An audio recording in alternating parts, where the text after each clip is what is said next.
house is not vented very well. I put my office in the attic upstairs. And yeah, it's just the entire design of my house is to move all the hot air into this particular area. Was it meant to be drywalled and turned into an office? It's currently 85 degrees in my office, and the first floor is 70. Bro, I feel that. You know, you should get in there to fix that. Rob, how would you suggest that I fix it? Well, if you put a space heater in the space, you'll eventually get to such a feverish point where you'll feel cold in spite of being very hot. Okay, so you're just suggesting that I die. Yeah, you would damage yourself long term, yeah. Yeah. Okay, that makes sense. It's like a reverse frostbite situation, okay? I like it. You could also dress in long-robed, layered clothing while you're downstairs to trap the cold air and then bring it upstairs with you. Oh, that's smart. I like that. That's definitely how science works.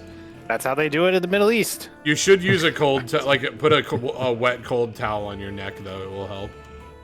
Yeah. Simply just buy like 6 industrial fans and increase your electrical bill by like 25%. That's gonna also be great not for be my able mic to walk in the room too. at all. Hello, welcome to the Cold One with the Boys. That's perfect. I'm turned on already. I'm inside the fan. I am one with the fan, and the fan is one with me. I just remember, like, you know, many moons ago, like talking, like on whatever, like for a Discord or whatever TeamSpeak it was at the time. People being like, "Are you literally inside of a jet engine right now?" Because there was an air conditioner like on somewhere in my house. I just don't want to relive that. The shame.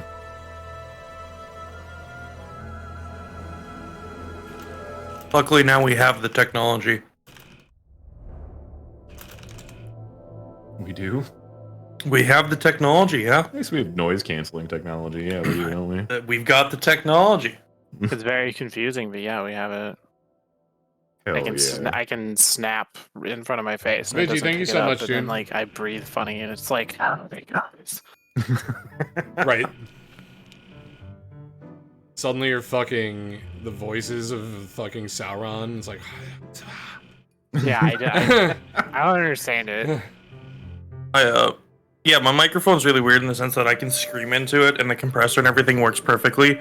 But the second I take a paper bag and start like crinkling it in front of it, the microphone, apparently it's like 1,000,000 decibels. It just doesn't know how to handle it. but why are you doing that? I don't. So like what ends up happening, like again, the night of like bag of chips or things like that, like I think I'm muted or I think that I've muted it and I'm not, like I'm on voice activation. It so did then, like, sound like you were crinkling it people are inside of my brain. Yeah, and then people are like, Jared, you're not muted. I'm like, oh fuck, sorry. Like I don't mean to do it on purpose.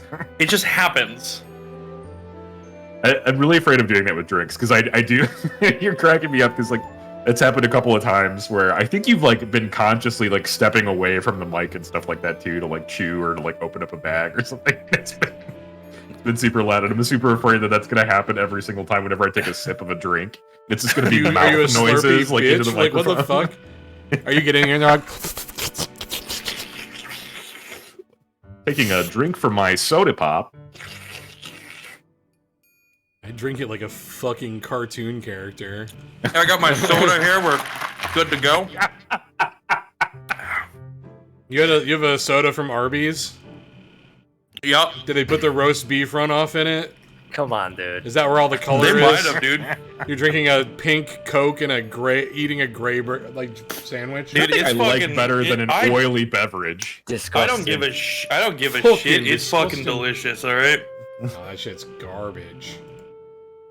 How much Arby's sauce did you put on that shit?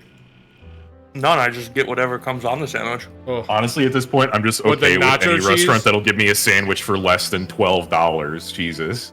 Yeah, that's fair. Are we live yet? 24 seconds, you big bitch. I'm so close. I can Remember feel when the McChicken was actually $1? I remember. Dude, and the double cheeseburger? Dude, that was so when, good. When we It were was kids, so that was good. the fucking golden age of eating shit food. It's like, yo, I just got a lacrosse practice. Let's go eat some McDonald's. I You're ordered. in there, two... What was it?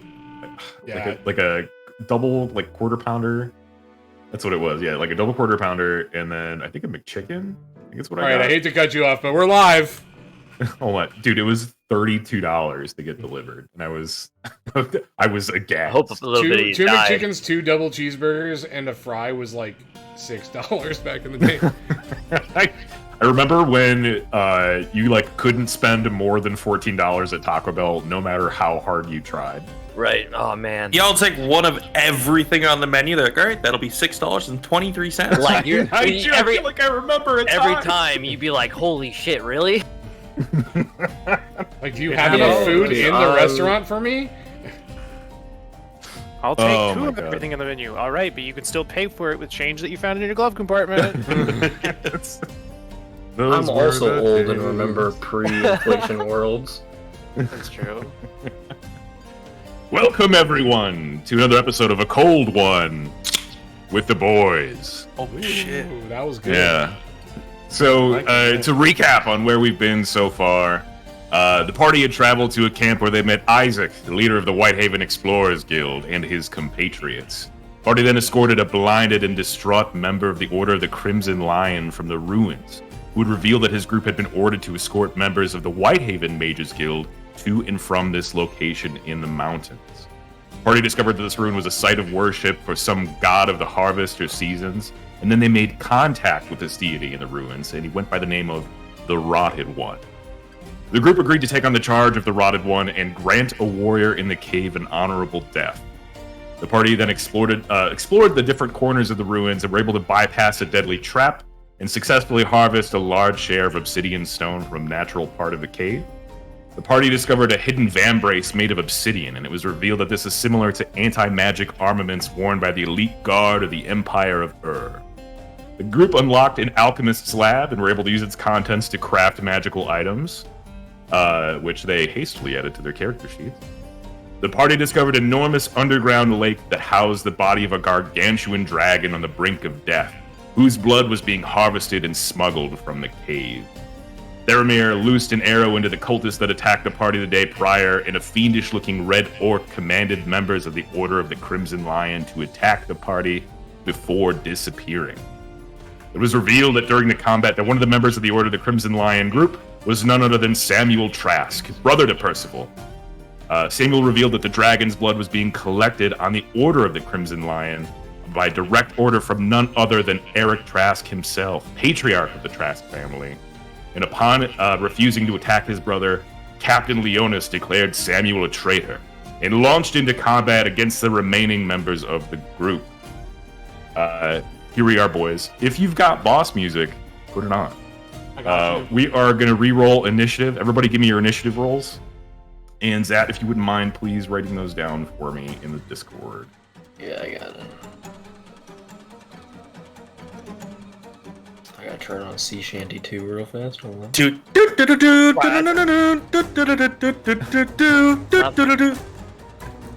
Let's go. Wait. 19 roll on initiative. Yeah, I did He not kept roll going, as and I was good like, as is he going to would. do the whole song? Tell me he's not going I to do the hope whole so, song. dude. I can. I was really like, Dude, I'll throw sea shanty on, but that's not it. That ain't it. I'm gonna be honest. it's the boss music, bro. Come on. Yeah, Sea Shanty 2 is the boss music.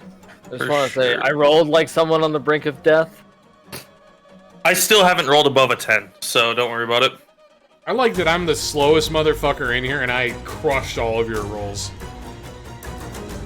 I'm feeling juicy. I think I'm slower than you, actually. Wearing like chainmail. Okay, I have a question before combat starts. Yeah. You said that this woman Celeste is like crawling around on the ground trying to dodge my spirit weapon. But what about old Stabby over here? What about him? Well, Sam has switched sides essentially and been called a traitor. Is there any inkling that the other two... Can I perception check whether or not they're on our side? Do they even speak? There is... they have not spoken yet. There is a specific score for this that is eluding me. I think it's perception. It's not perception.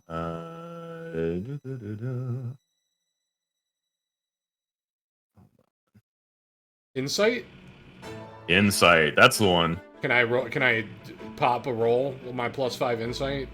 Yeah, pop a roll with your +5 insight, my guy.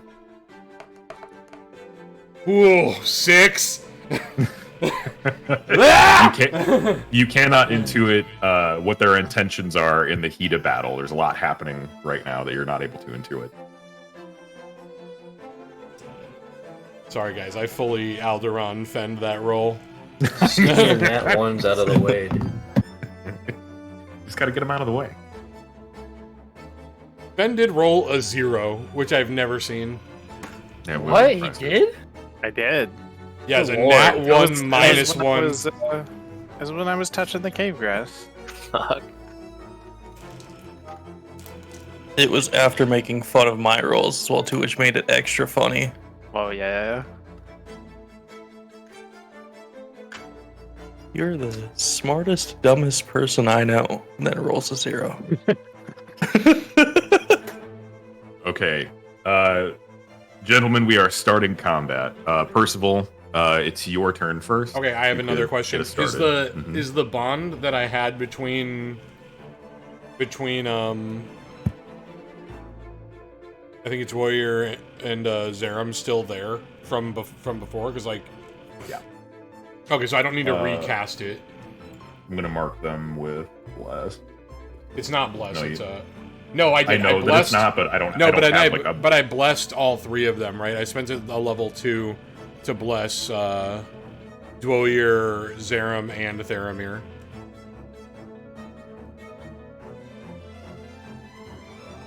So if it, Can if you it elaborate continues on over, that? well, I did a what's the Was name? it Balm of I Peace did that you emboldening. did? No, I did emboldening bond Yeah. on Dwoir and Zerum. I can link it if you want. Hold on. No, it's fine. I just want to make sure. So you said bless. Was it you have bless? And then I on did them an as well? actual bless on both of them and Theramir. Okay. I just want to make sure it lasts because I spent like all of my level 2 spells like making them like get buffed and also not die. Okay. Cool. I'll put a custom condition on them just to show that they have emboldening bond. How long? Like, how many feet do they have? 30 Each from other. each other. It doesn't go away, but they have to be within 30 feet of each other for it to work. Okay. Bueno.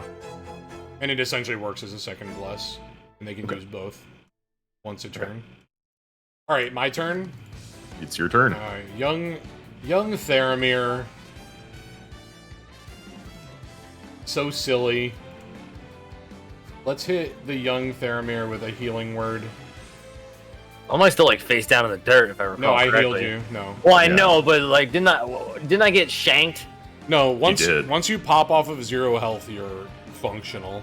All right, so I can actually like fucking move around. Okay. So we'll do one of these. You gain 5 health.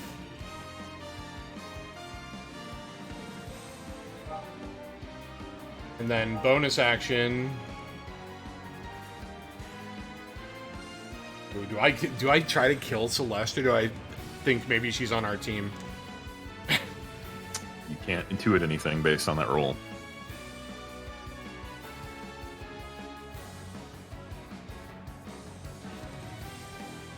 I'm trying to think what. Can she's I? done. Can What has I? she done to us? Okay, can I bonus action yell to her? That's gonna be a DM decision.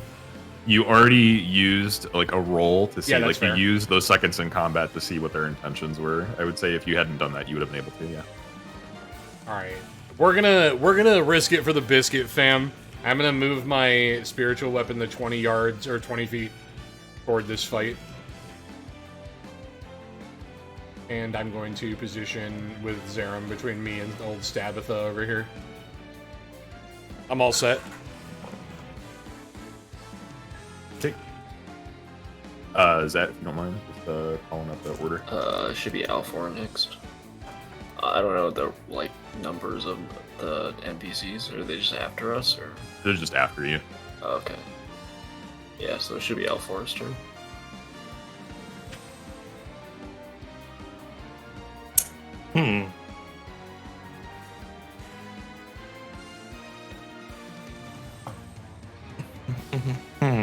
Okay. Yeah, because I don't know if Stabby's gonna join us or not. He just stabbed me. Kill him. You can disable him. I don't know if you have something to do so. Not really.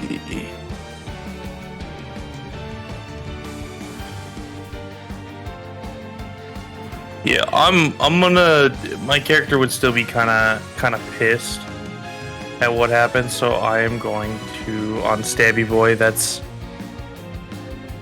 right next to us here. I am going to cast. I'm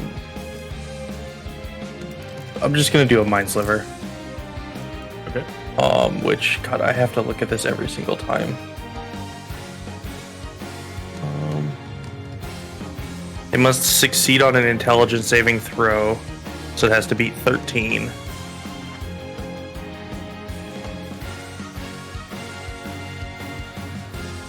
And then if they don't, they take 1d6 of psychic damage.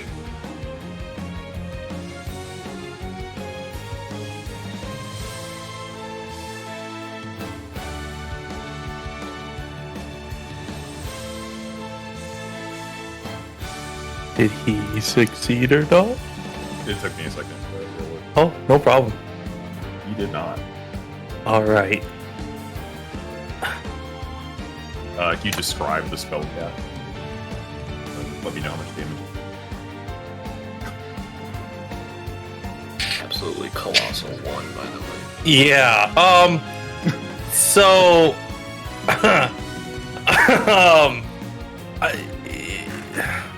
I'm still kind of distracted, so I kind of, still just kind of, flick my hand, I guess, in this case, but my hand hits the edge of the brazier a little bit, and that's why it, sent it off a little. It still hit him, but, in the elbow or something.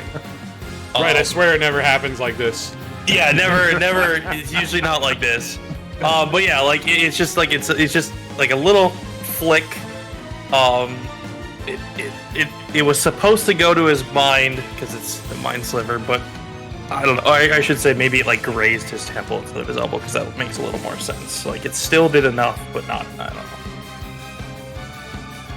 He manages to sort of he receives this jolt of psychic energy or whatever, but he manages to shrug it off, and then starts looking in your direction. And then yeah, he does have to subtract 1d4 from the next saving throw before the end of my next turn. Okay. And that's specific to the next Mind Sliver cast, or is it just any saving throw? It's the next saving throw it makes. So no matter what the next saving throw is, okay. It's just that one. Okay. Cool.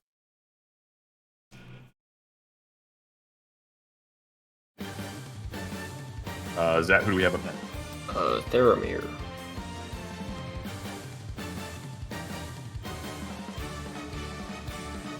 Question.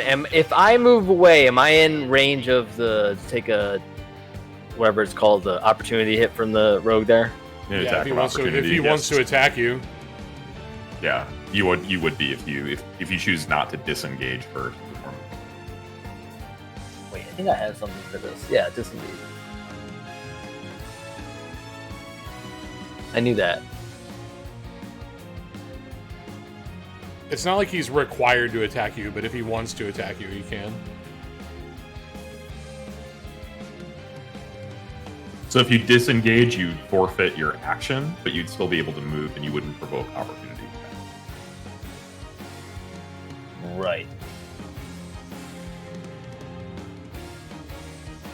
Right, because it's an action. So I perform that action, and then I move away to avoid damage. Yep. Yeah, he's unable to attack. Gingerly roll out of the way. I also am scoffing at the magic boy over there. His pathetic attack. Your boy just got stabbed, and that's what you followed up with? Ugh. I'm trying my best. Mages. Did you move on the map or no? I want to make sure I'm not. Oh yeah, let me do it. Hold on. I am going to move. I'm trying my best. I want to put myself in an okay position to.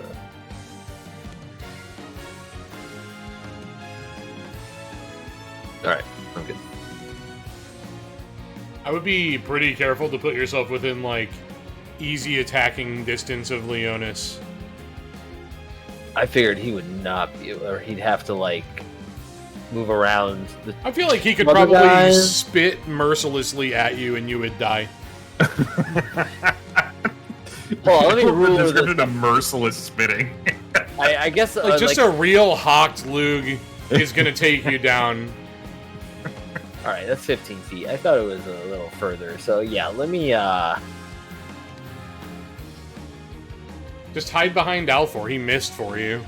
Yeah, we meant to be. We're kind of taking Body cover behind shield. that corner there.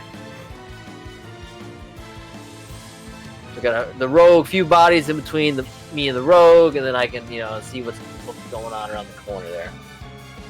I'm not feeling great, my dudes. Proper shank in the kidney. You cannot take mine on account of the fact it is not looking so good. You do not consent to kidney stealing, kidney snapping. Okay, is that your turn? Yes, sir. Zat, who do we have up next? It's me. I'm gonna swing at the rogue guy. I feel like if he changes sides, he's not gonna like that we're swinging on him. I feel like Being engaged in a conversation. I feel like 14. he's firmly on the opposite side. At A this 13. A 13 does not hit. pain. So you swing your weapon at him, and he is able to foresee the attack and dodges out of the way. Wait, I can use bless on that, right? Or no? The emboldening bond is Hold at on. it. One of the no, he has both, but one of them you have to decide before. Let me look. One of them you have to decide before you do the swing.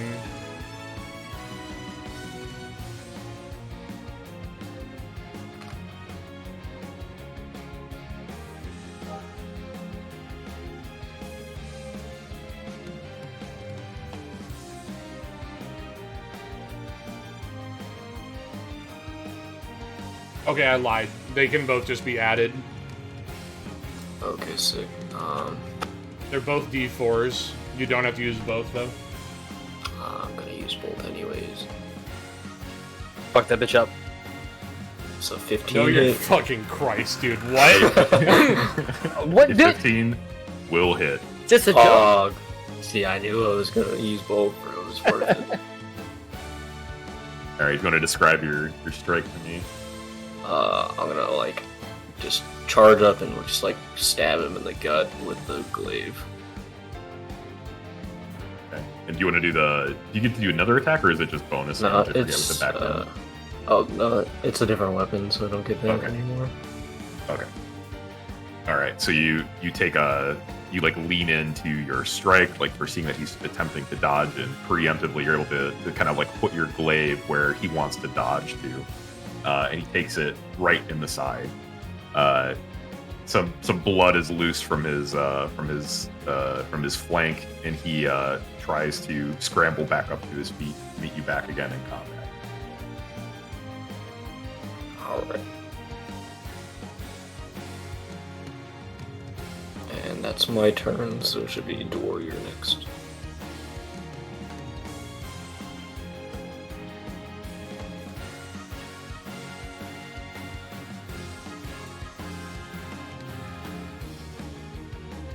Ben? I'm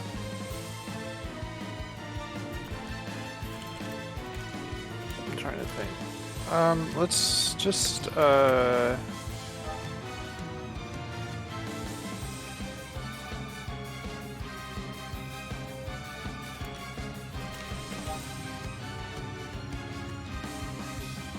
I'm gonna help.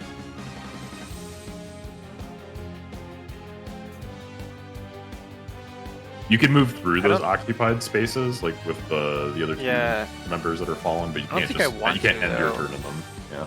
I don't think I want to though. I think I'm just gonna help. Trying to decide if I want to be here or if I want to be here. I think I want to be here. And I will help. What's his face? Samuel. Yes. I was gonna say Tracy. Looks like a Tracy to me. That's messed up. I think there's like a at least there used to be help. Yeah, if you want to do the help action, he'll gain advantage on his next ability check. Yep.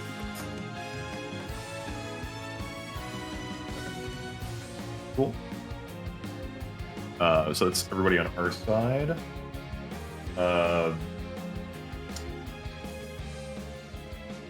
Samuel sees that Captain Leonis is headed directly for him, and he raises his shield and braces for impact with his glaive pointed out at the right, assuming a defensive stance. Celeste goes to move further in here. And tries to run up on the shore. She takes cover behind some barrels over here.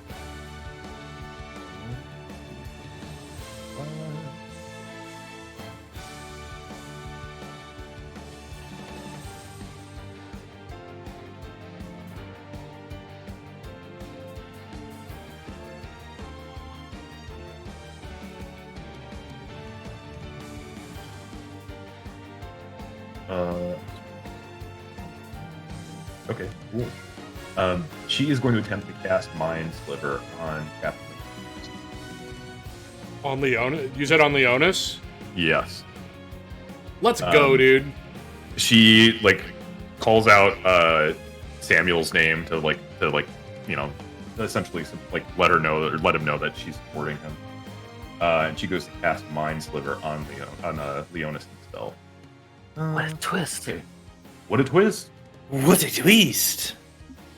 He goes to make the save. He does not make it. So, debuff.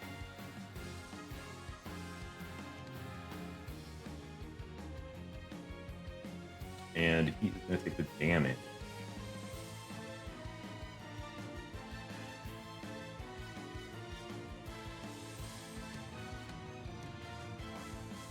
Takes a whopping 2 points of damage.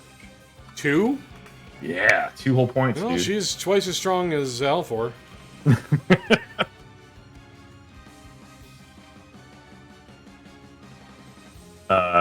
Okay. Giles, after being directly hit in combat by Zerum, decides to move his focus to Zerum himself. So he attempts to attack him. Steals his gaze at Zerum and attempts to make some weapon attack. A 23 is going to hit you, I'm assuming. Oh, yeah.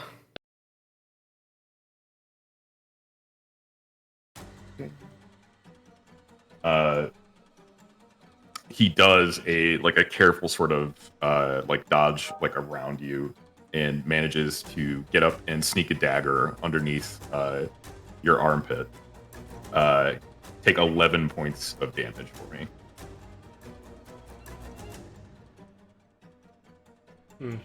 I know how that feels, brother. Sheesh. Yeah, I think this guy's bad.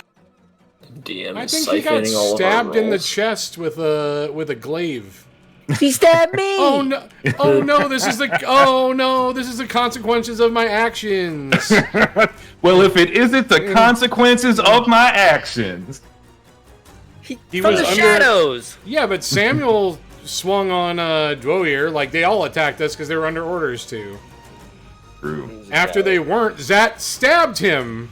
Man, we got a ranger that's looking like Swiss cheese back there. I don't know what this man's gonna do. I'm just saying that being mad at him for stabbing you back, that's the consequences of your actions. My shoes give him a are shot. You could've literally grappled him. full of my blood. You could have like grappled him or disabled him, but instead you stabbed him. You used 2 bless rolls to make sure you stabbed him. I wasn't gonna hit him if I didn't. Right, he did equivalent Listen, damage. it's not my fault the DM is siphoning our rolls and he's rolling over 20s like for free. I mean, one of those rolls was bad. One of those rolls was a 7.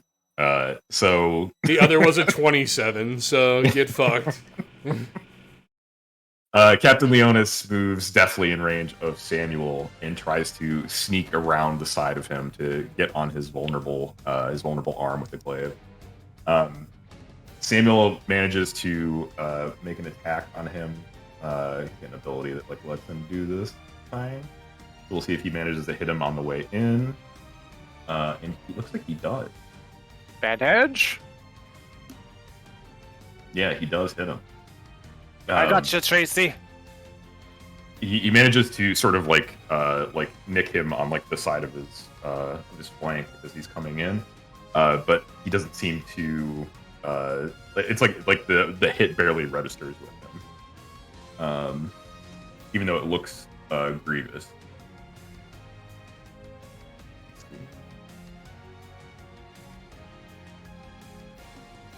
Quite the Trask. For those of you that are watching at home, I didn't get enough sleep last night, and math is very hard right now. What is math? Okay, excellent. So focused intently on his prey, he takes his dual swords out around beside him and does like a sort of like a whirlwind attack, trying to drop Samuel's guard. Oh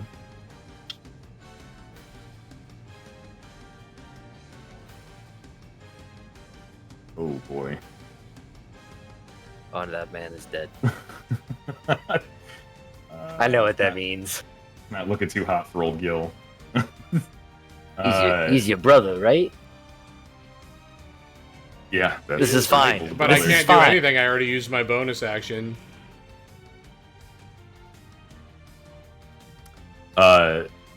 Leonis manages to successfully drop his guard and severs his right arm, Samuel's right arm, from his body, and he drops to the floor unconscious. Fuck! I don't got you, Tracy. I want you guys to know that this particular creature, Captain Leonis, has some boss abilities that make the combat with him kind of unique. So he's got in D&D what's known as legendary actions. So don't be too surprised when I use one of those. I'm not cheating. I promise. It's in the game. Zat, where does that leave us? Percival's turn.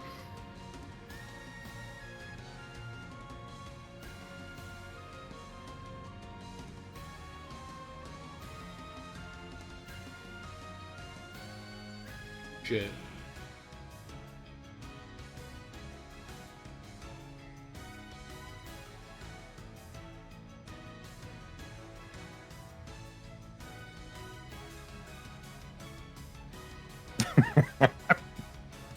Shit. So if they're one shot out, like there's no like healing them to bring them back. You could. Like they're not on still. death saving rolls. I mean, he did just cut his arm off and kill him. So It doesn't. It's not known to kill every not single gonna- person. I'm not gonna necessarily put healing points into him that make his right arm exist.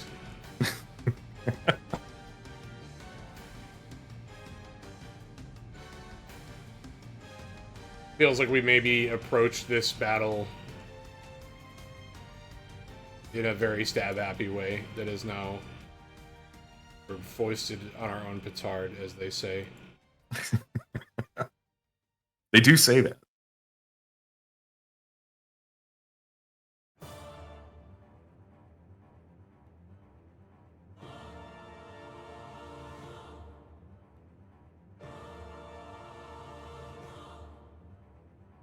How is old Giles looking right now? After looking- taking an 11 damage hit. He's looking bloodied for sure. He's looking a little worse for wear. But he's still a very skilled combatant, so he's moving and grooving.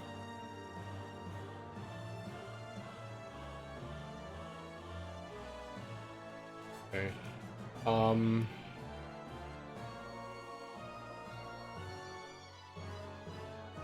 I am going to cast a Mind Sliver on Giles as my action. Say that one more time, you drop it.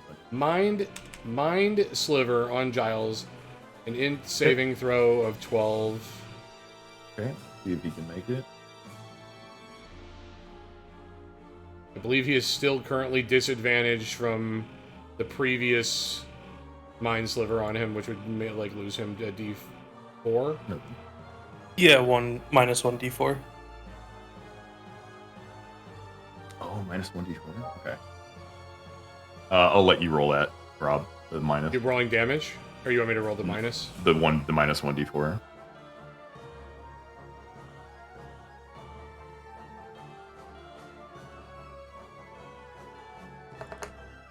This is a 3, -3. Okay. Thanks to the disadvantage roll, he does get hit by roll Good, damage fuck- for me. And fuck this- that. I was useful! Eat this 6, bitch! Holy shit. Huge. Describe the hit to me. What do you tell me? Describe your spell cast, I should say. All of the blood rushes out of my face as I watch Samuel fall to the ground, and I scream as loud as I can. Like primal.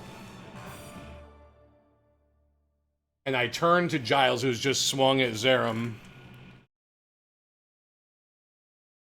And I don't say anything. I just point at him. And the Mind Sliver flies out of my finger straight through the center of his cranium.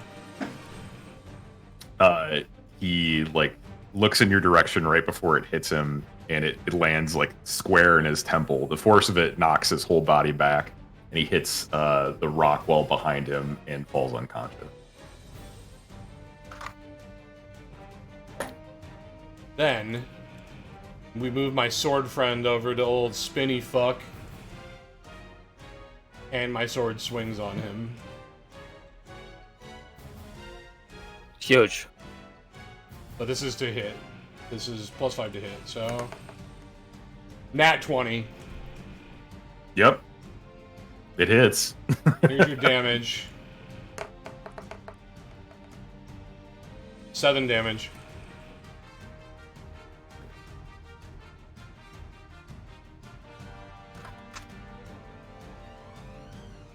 Just describe the weapon hitting to me, if you don't mind. And then I'll either or the wind up of the weapon. I spin around after hitting Giles, and I say, "You'll pay for that, Leonis." And I gesture my weapon to his backside, and I clench my fist, and it swings and hits across the back of his back, which is unprotected. He barely in time manages to like move his swords like to his back to absorb some of that blow. But clearly it's shaken. Like he has to like brace himself like on his knees. You can hear him grunt as he takes the hit. That's my turn.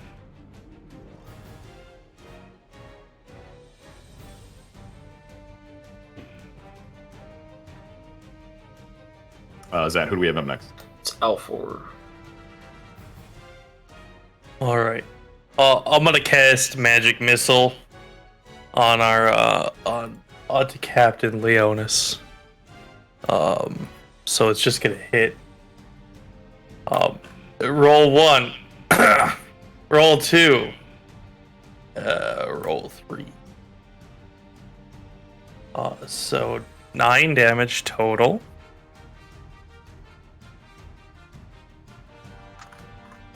That's Okay, right. wouldn't That's mind. bang on average, right? You wouldn't No, mind wait. describing the wind up on the spell there? Yeah, so I sit down and I kind of focus the arcane energy within me. And then I extend my hand forward, summon them chompy books, and then basically again flick my wrist and release the books all at the same time. Okay, so the books like fan out from you, and then all Yeah, like- land. Yeah, like one left, one right, one center, kind of tiered like a triangle type thing. Unable to avoid them, he braces himself for impact and like sort of like stabs some swords like in the ground to help give him like support. The shots like explode like on his armor, and he grunts as each one hits. Is that anything else you want to do on your turn? No, I think that is it. Okay, is that who do we I'm have gonna next? stay put. It's Theramir next. What's the status of Rogue Boy over there? He's out like a light. All right, just wanted to make You sure. sure you don't want to shoot an extra arrow at him to make sure he's That's not I on our was team? thinking about it. I was honestly He's thinking gonna about spend it. a turn double tapping this guy. Come Like on. the arrow double tap. But I mean, even though I'm limping to the wall, but using it as a sort of brace, I'm bleeding. I see the carnage going on before me, and I see Percival screaming with rage. It fills me with getting me that extra bit of energy to put all my effort into one shot on the captain. So I'm putting it all in on the captain, aiming right for the dome. I gotta roll hit first, right? It's been a while.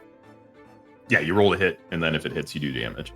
If you don't roll hit, it and I'll remember tell you. that you have a bless. If you don't hit, you can add a d4 to it. All right. It's all right because I'm gonna roll so high. Wait, You did roll high. That's very good. That's an great, boys. You extremely don't need good the d4. roll. That was an exceptional roll. all right. I presume that hits. All right, let's go. Yeah. So you loose an arrow, and it lands. Nice. You loose an arrow, and it lands like directly like in his chest. Like the armor, like you hear like the thunk of it like piercing the armor.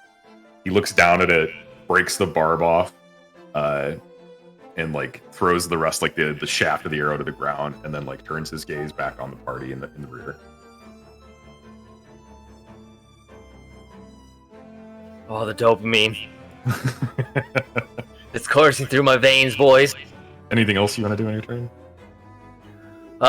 No, that's all I got. Finish it out. I set him up, knock him down.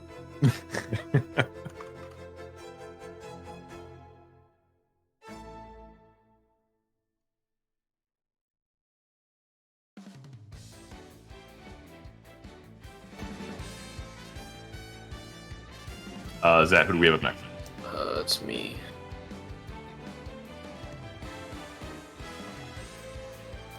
Where do I want to actually go?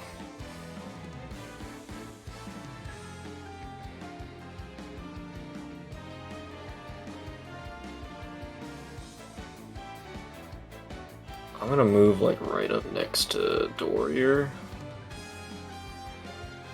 and heal myself for 9 with Okay, hold on. I have a logistical question. Mm-hmm. Like he can just run through here, right? Like the other You side. can run through. You can run through. You guys from might the not square, want to no make a problem. barricade, like giving him a straight line to the squishies. Like we can't sit on the people who are like downed, but he can run through the square that's like diagonal through there. All right, I'm gonna make a call here, saying that if you wanted to say that, you should have said it before he moved. And Zach, if you don't mind moving. No. yourself He should. back, No, he right, should definitely be initially where he moved, is. yeah. I want people to understand the.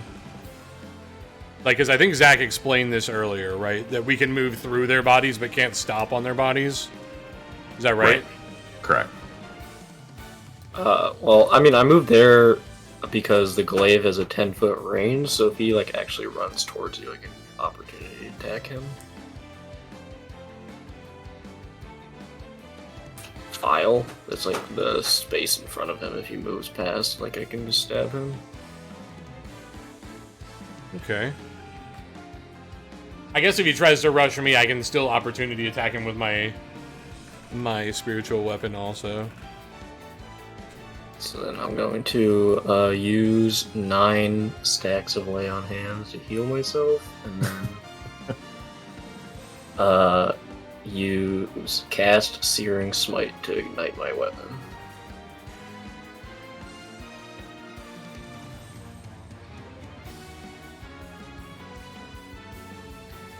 Okay, let's see. Like a little golden dragon, like spectral golden dragon shows up and just like breathes on my glaive and ignites the tip. Ooh.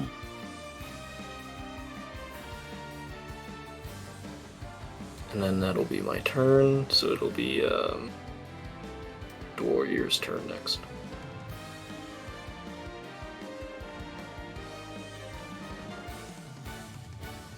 What are we doing, Wody?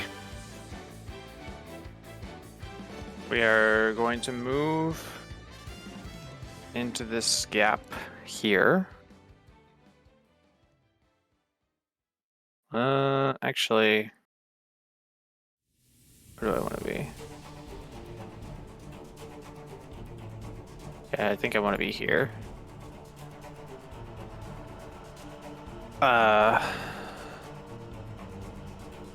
And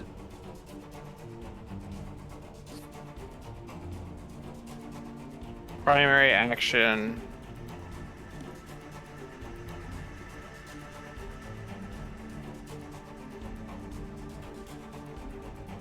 We're gonna dodge for primary action.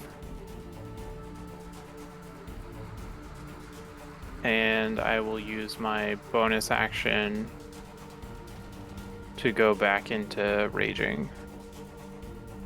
Okay.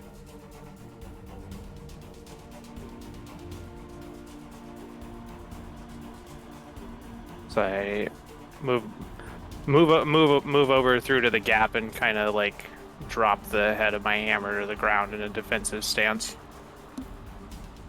And with my free hand, I rub my blood on my face and just fucking stare at Leonis. Awesome. Hitting him with the crazy eyes. With Samuel and Giles being down, that leaves Celeste. She is Celeste still going also. to. Yeah, she is going to sort of like wiggle her fingers like in the air and makes like sort of like the shape of like a character or like a rune.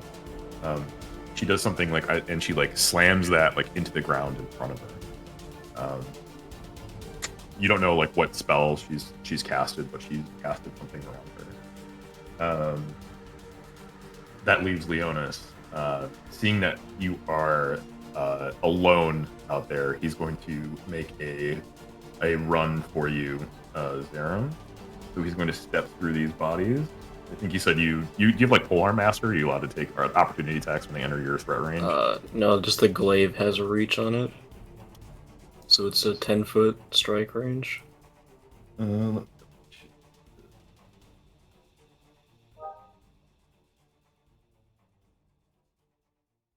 If you want to just make the roll while I double check it.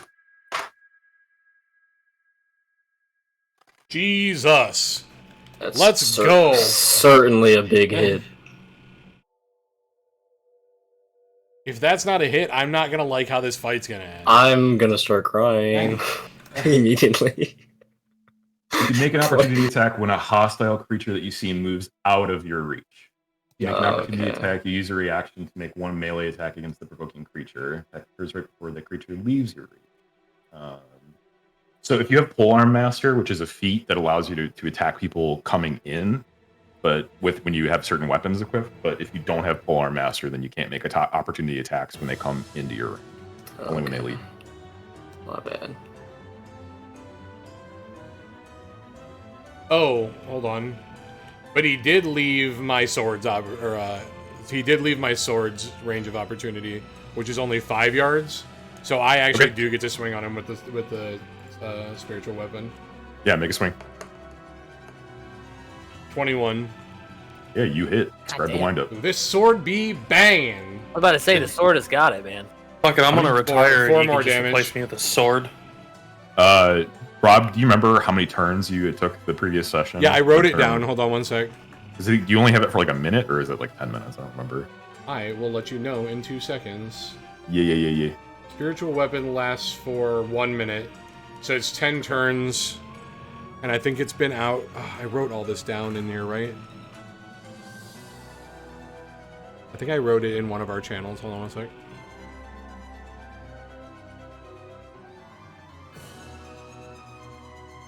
Oh, it's before all of this non-D&D. I want to say it's been out for like 5 turns. Okay. Yeah, just keep track of it. That's fine.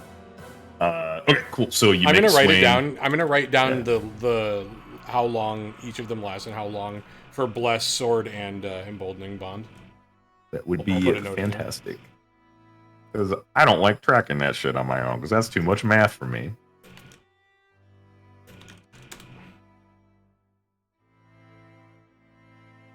Anyways, the sword swings at him as he tries to dodge towards Zaram and catches him again. He like wasn't it a mace before? I'm trying to Yeah, it's a remember. mace. It was You're sword right. or a mace. You're right. It's a mace. Fuck that guy. Yeah. Like so, like the spiritual mace, whatever, like takes like a swing, like it winds up like momentum, and like tries to land again, like on his back as he's leaving. He catches it on the shoulder and kind of like grunts and shrugs it off.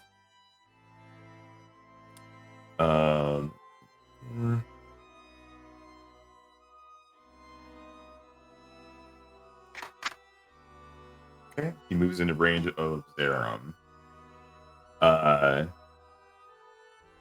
He looks at Zerum, like out in the open, makes a rush for him, and says, a tactical misstep. He winds up his swords, like he kind of like reaches back to do like a gigantic sort of like whirlwind attack. Makes 3 swings.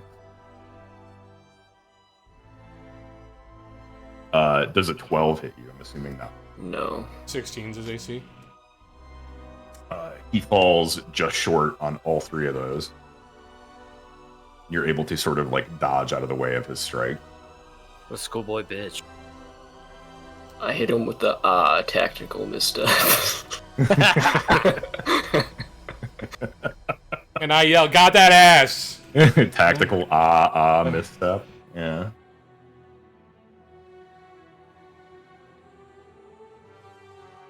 Okay, so that's him. I think it turns us to the top of the order. So Percival. Okay, let me update these.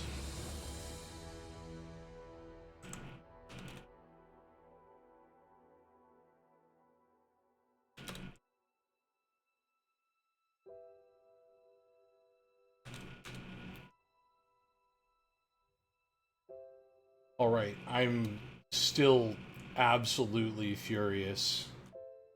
And I decide to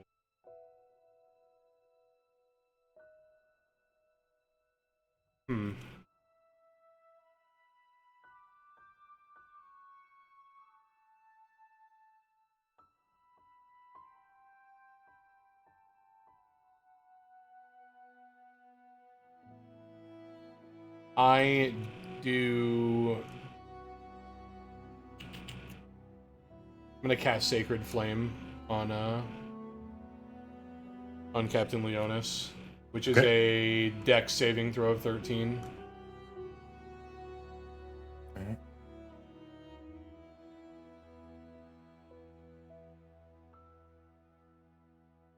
So describe the spell wind up to me. I continue to cast merely with my right hand, which has been clenched from sending the weapon after him, and I punch the ground, and a ball of light pops out of the ground and flies at Leonis. He sees the attack coming for him, He stabs one of his swords in the ground and holds out his hand in front of it. Is it half damage on save or is it full damage?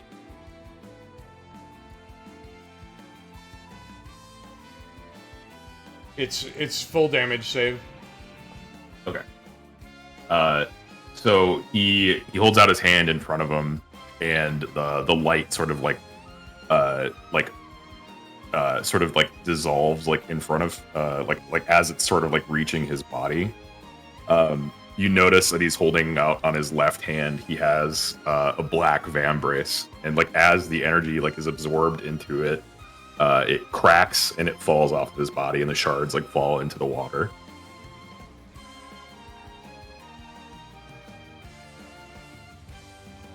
Dirty trick, Leonis. I swing my hand, and my spiritual weapon moves next to him and swings again. Okay.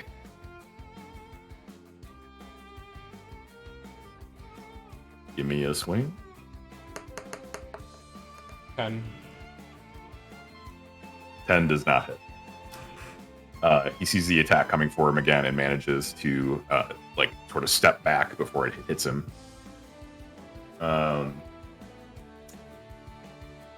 Anything else on your turn? I'm gonna take one step toward this rogue. Also, like really quick, is it like a bonus action to command the weapon? Yep, Or is it it's free a bonus action for it to move and Okay. attack. Okay, cool. Just trying. I know I could read it, but it's just faster to do that. But Yeah, if you watch my stream, okay. it's actually under my bonus action list. Tight. Love the stream. Big fan of the stream. Zach, who do we have up next? L4. It's me. I am going to cast magic missiles again. Once at the homie. Once again. So it's gonna hit because it's magic missiles. So it's just more of a question of how much damage do I do? And the answer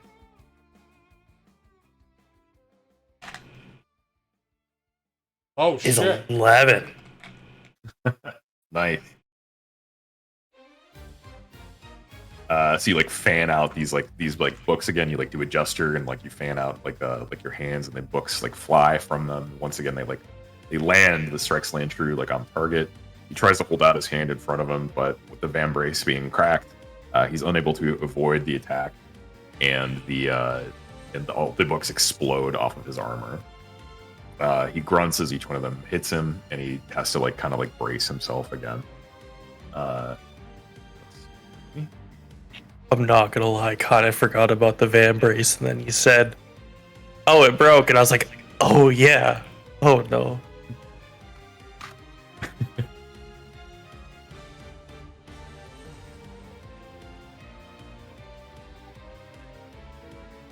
Okay. So Yeah, and is that'll that who- that'll be it. So. Okay. It's Theramir next. Is there any chance I can do any sort of like perception check for any sort of like weakness in his armor or anything like that? Or am I just fucking taking a shot at his dome? I think you would take a shot at him, like just like unless you have like a specific class ability or something that allows you. Yeah, to that's do what I that. was wondering. I was wondering if there's anything like that. Okay. I think that would be normally like part of your strategy, like as like an archer, right? Right, You're yeah. looking to shoot the most vulnerable parts. Of you. All right, yeah. Let's just take another shot. Let's do it.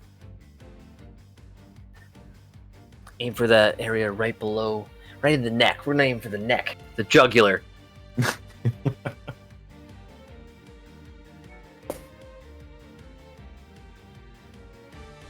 Easy game. The fuck? Oh man, these rolls +8 to hit. Easy. So like describe the windup to me if you don't mind. Seeing how well the first shot went filled me with a little bit of vigor as I pull out, throw down my quiver and pull out another arrow and rear back and let one. Actually, let me look. No, there's nothing but bodies littering the field. Yeah, we're just aiming for him. Okay, you loose the arrow and you aiming for his neck. You manage to actually catch him in the side of the neck. And you see, like, as the arrow like passes through, there's like blood starts to like drip down and like pour from his neck. He coughs. He coughs and tries to like shrug off the blow. He bleeds.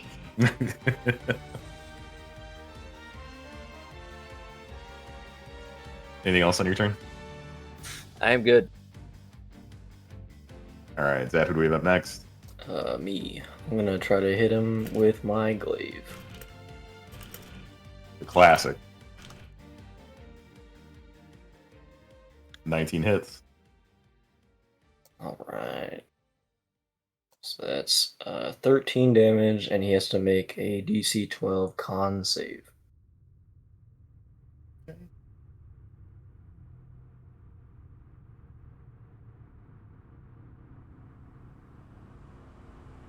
He does not make the save. Can you describe both the windup and the action or the result? Alright, I reel back. I reel back and I impale him through the gut and twist the glaive, and his body ignites in dragon fire. So he's currently on fire, and every turn he has to make the same save or take d6 fire damage. So I don't know if I rolled a d6 right now, or if at the start of his turn he just takes a d6. Yeah, I think it'd probably be at the... Well, you could do a d6 now. Give me a... Well, I guess like it would be your damage, right? Yeah. Yeah. I'll just roll in now, I guess. Yeah. Alright, so 14 damage total, and he's Classic cold ones roll. on fire currently. The strength of the blow is massive, and he's ignited immediately in dragon fire. He screams in pain and turns to his side. On his side there is a flask, and he grabs it off of his hip and decides to imbibe the flask. He lets out a you see him like sort of like change as he like imbibes it, and like there's like a magical sort of like pulsing like throughout his body. He turns his gaze back to you and lets out like a primeval howl, and the force of the howl is louder than anything that you've heard. I need everybody to make a save check for me, and that is a DC 12 wisdom saving. Everybody give me a wisdom saving. Oh no. You fucking kidding me, man? Bro, I'm wise as fuck, for real. Not great. I'm dead. You guys who have bless that never use it can just like add d4s. I'm trying to think if a d4 is gonna save me here. Yes. Yeah, it's probably worth it. Oh, I don't know. Is this just like a... yeah, I may as well. Well, I mean, Can't use d4 if I'm dead. Wasn't it a DC 12 though? Yeah, I there's no probably way to shouldn't have do told you that part, Yeah. but you Oh, happen to I read thought from the it page. was... Okay, I didn't realize you had to add it on top. As a reaction to his yell, I'm gonna silvery barbs that bitch. I'm gonna make the call on this. No, that it's like part of like a legendary thing. Okay. Anything else? Yeah, this particular mechanic has to go off. Okay.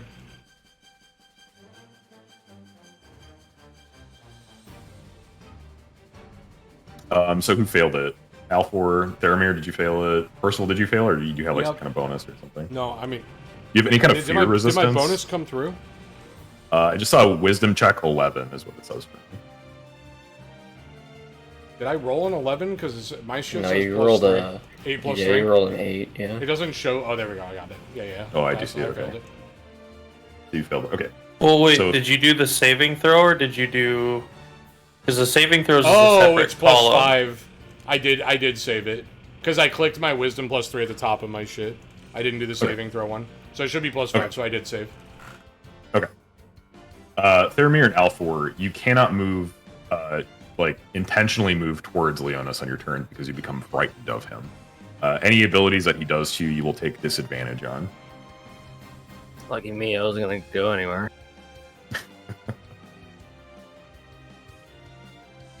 So I know that was a little weird for the turn order there because that was all reaction, but I think Dwarrior is. So this is like a fear-inducing. Like we're fucking. I'm shaking in my boots right now. Yeah. You are shaking in your boots. I think fear My has like blood a filled- very specific meaning in D&D. My blood-filled boots. My blood-filled boots. The only thing worse than wet socks is blood-filled boots. Oh no. Did that like interrupt the end half of my turn, or is it? Oh, did you have more to go? Sorry. Yeah, I was gonna re-imbue my weapon with Thunderous Smite Yep, as a go bonus for it. action. Yep. In response to seeing his roar, I let out my own dragon roar and imbue my weapon with Thunderous Smite. And then it's the end of my turn, so it should be Dwarrior now. You guys don't just mind saying, I'm not calling you out, Zap, but everybody has done this tonight. Just say when you're done with your turn, just say that that's me. Like, I'm good. Next person. Yeah. So we can keep up the pace.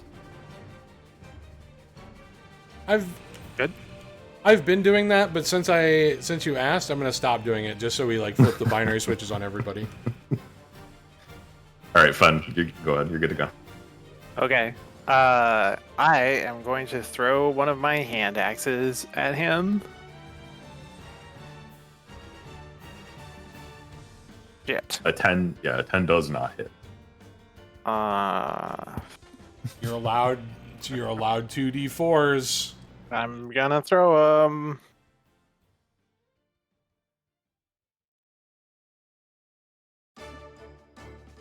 $14? 14 unfortunately does not hit. He's able to anticipate he hears the strike coming and is able to dodge out of the way. The one rolls are fucking brutal.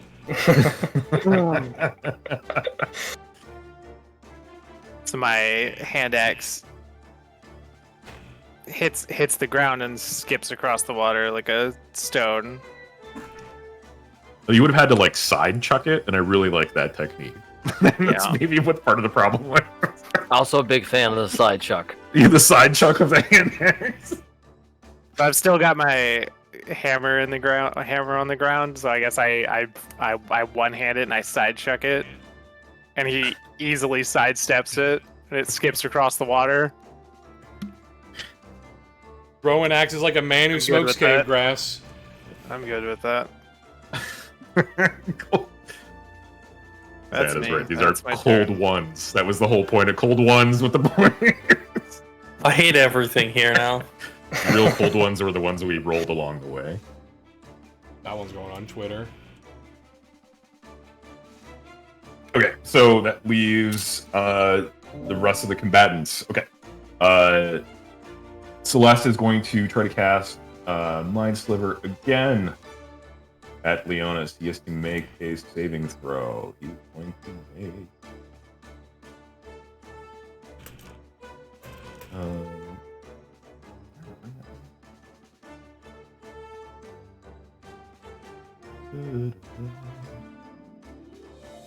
Intelligence, that's what it was. Cool. He fails it. And roll 4 damage.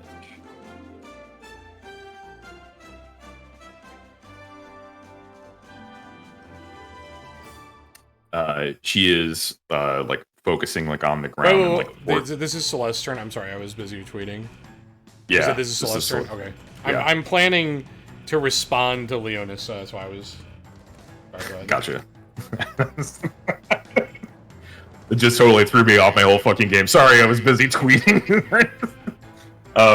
She focuses on the ground and like forms her mind, or like forms her hands like into a triangle, and like focuses like her gaze back like on Leonis. She like lets out like a magical word, and a beam of psychic force exudes like from her hands, like in Leonis's direction. It hits him square in the head, and he's shaken by it.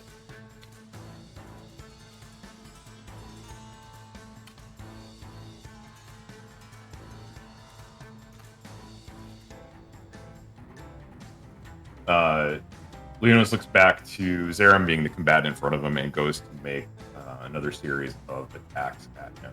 Oh, he has to make a con save at the start of his turn. Oh, good call. 15. Yeah.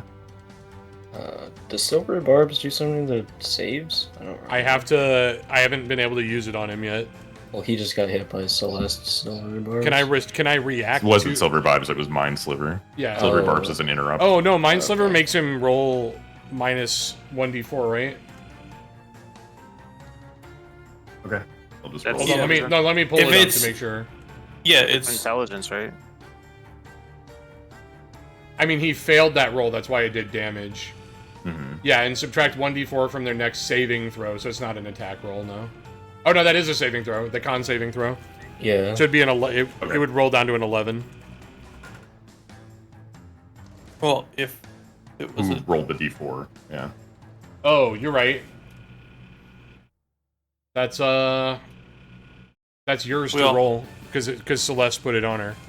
Or I put it did on him. roll a 4 because I'm on fire. My guy. More than one way. So he fails. Let's get that D6. Yeah. You want to roll it, Zaya? He'll roll a 1. Big 4. Oh, let's go. He continues to burn for another turn. The dragon fire continues to like consume, like burn his armor and consume his cloak, but he seems unfazed by it. He changes up his stance. Instead of being graceful, he's like assuming like sort of like a brutish like stance. He like raises his swords above his arm, like above his head, and goes for a massive downward swing. Reaction time. Reaction. I'm gonna hit him with the silvery barbs. Okay, hit me with the silvery barbs. This is... I can see why DMs fucking hate this spell. Yeah, I literally said out loud, like, Silver Barbs is the hell D&D of is the D&D equivalent of actually. So you're essentially you roll with disadvantage on this you roll with disadvantage on it looks like one of your attack swings, since you're probably gonna swing 100 times tornado legendary horse shit. Okay. It's like tracing your gaze across the room at your local comic store on Friday Night Magic, and you see the guy who showed up with his Oko King of Thieves deck box and his Nope t-shirt, and you're like, fuck, that's the guy I'm playing, isn't it? Like, without fail, that guy's that guy every time. One of the attacks crit, and then 2 of them hit, but we'll take the disadvantage roll on one of the other ones, so he'll miss one. He's gonna hit you with a crit first. Ruh-roh. Hold on.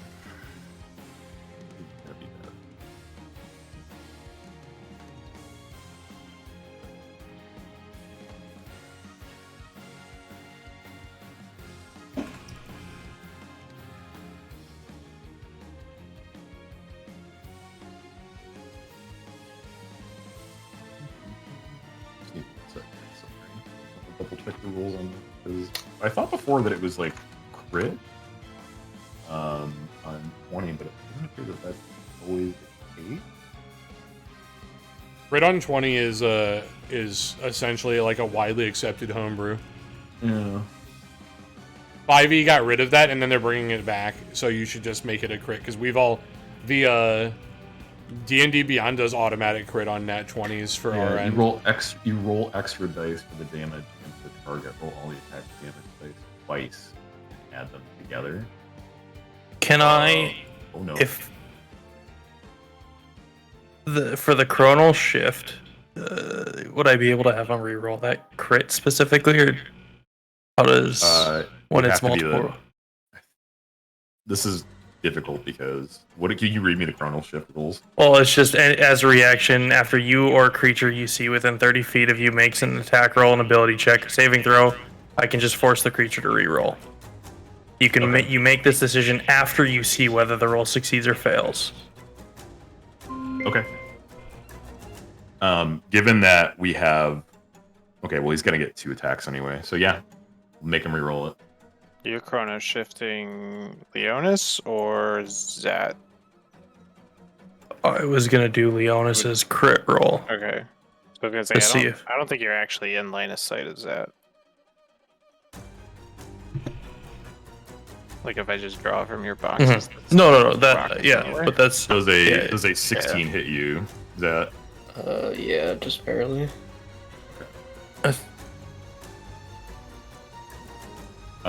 you are going to take 39 damage. you're dead as fuck. So he reels back and his swords come down and all you could see like his like muscles tense and he like lurches forward and both swords come down and in an X formation like pierce into your chest cavity, severing like your rib cage. You fall to the ground unconscious. You're gonna need to make death saving throws at the beginning of each of your turns now. Yep. Oof.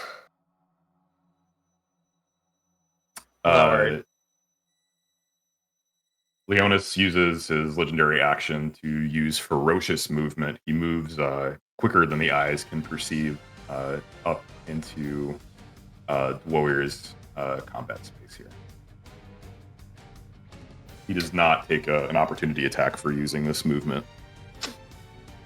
I can't do it anyway. I don't have the trait for it. I knew it was gonna be bad because you absolutely hate to hear the DM whisper this is gonna be bad under his breath after he rolls some dice. I knew it was gonna be bad, but I wanted to see like how bad it was gonna be. So you're not like double digit negative. You're not like double your health negative, right? Which would have been like a insta to you turned into pink mist. So he's close. at 0 health? Yeah. It was below very 0, close. yeah. Like if he did like 6 more damage, I would have just instantly died. So you Yeah, have to but make if you death saving didn't- throws. if If you If take you more than didn't double your instant health. die, I can heal you out of being dead. But if you be turned into blood mist, there's no coming back. Yeah, I was almost there. Like if he rolled slightly higher, I missed that whole thing. We had a minor emergency. I took Well, I mean, that- 39 damage. The crit probably would have done it, right? Like Yeah, that was the thing. So the chronal shift did save him. Let's go! I'm useful What do you even if mean? I roll like dog shit. he's looking super saved over there and crumpled up in a puddle on the ground. Let's Yeah, go. No joke. I rolled 25 damage on that crit, so that would have been 50. Yeah, that's like actually my whole health pool. Yep. So that literally would have killed me. That would have instantly. pink misted him, yeah. Okay, so that is Leonis. Zat, who do we have at the top of the turn? That's me. Yep. All right. I throw healing word at Zat to bring him back to life. My last magic slot. I say I'm not made out of magic. Are you making it so I want to can't? double check it. Healing word at this point. If he's at negative 39, But you hit don't. points, right? I There's know. no such thing as negative 39 hit points. You're either at 0 or dead. That's my understanding of it. Maybe I'm getting my addition rules confused, but go ahead. We'll continue. I think No, it no, no. works that way in Pathfinder, but not in D&D. Okay. Hold up. Continue on as if you're casting healing word on him. I'll look up the rule while you do that. All right. Here's your health. This is- All right, here. If damage reduces you to 0 hit points and fails to kill you, you fall unconscious. This unconsciousness ends if you regain any hit points. Okay, cool. Is the exact word for This word says you out of can the never book. have negative HP. However, as I understand the rules, you can still take damage at 0 HP, and it is simply recorded as a failed death saving throw instead of negative HP. Okay. All right, here. So You're alive at 7 health. I'm not made out of magic. I move my sword and I swing on that bitch again. Okay. Let me update the scratch sheet real quick.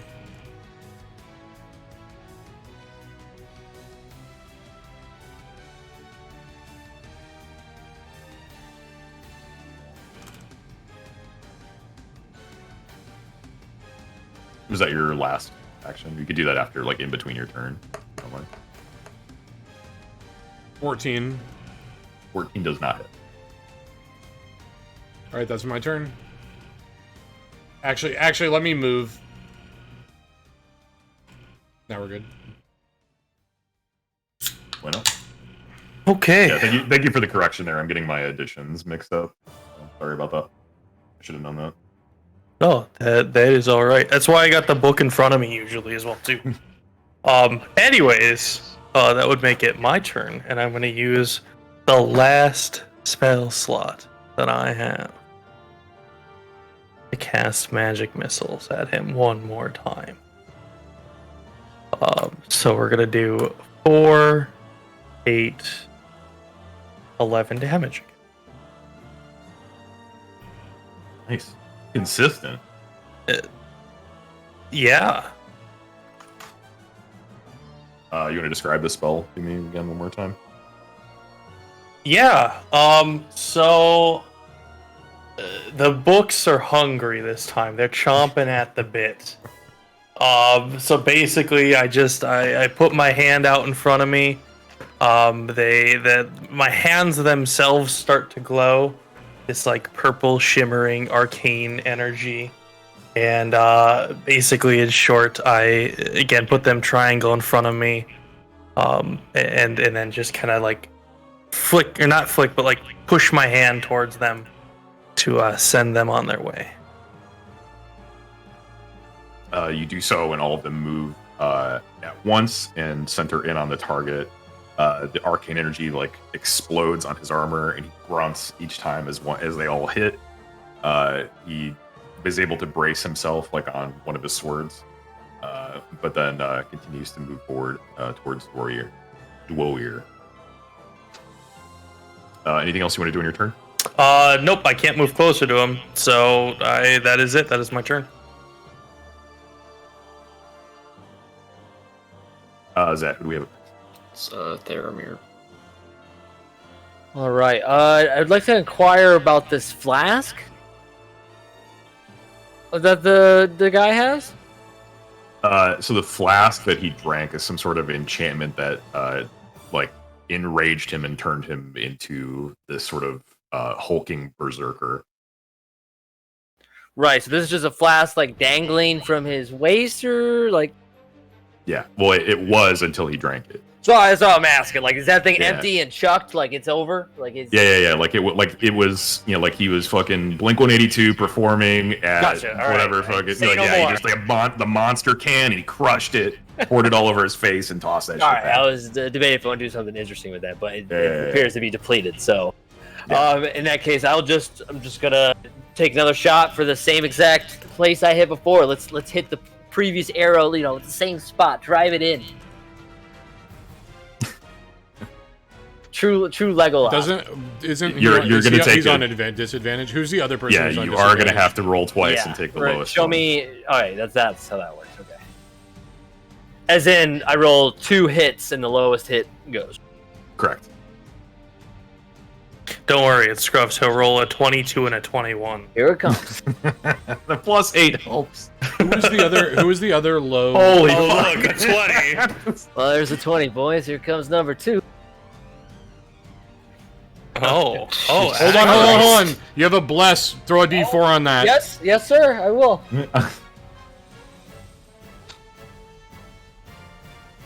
Did you track who has the fear debuff, Zach, or do you want me? I can just It's throw it in me. the scratching? It's me, just you and Scruffs. there. Yeah, it's just Alpha and there. Yeah. 18? Yeah, an 18 will hit him.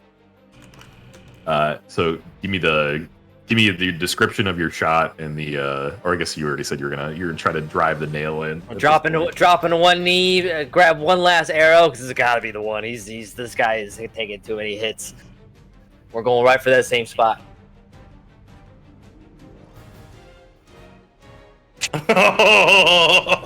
Your brother. Dude, cold ones for the boys. Let's go. Brother. Jesus, like what the fuck?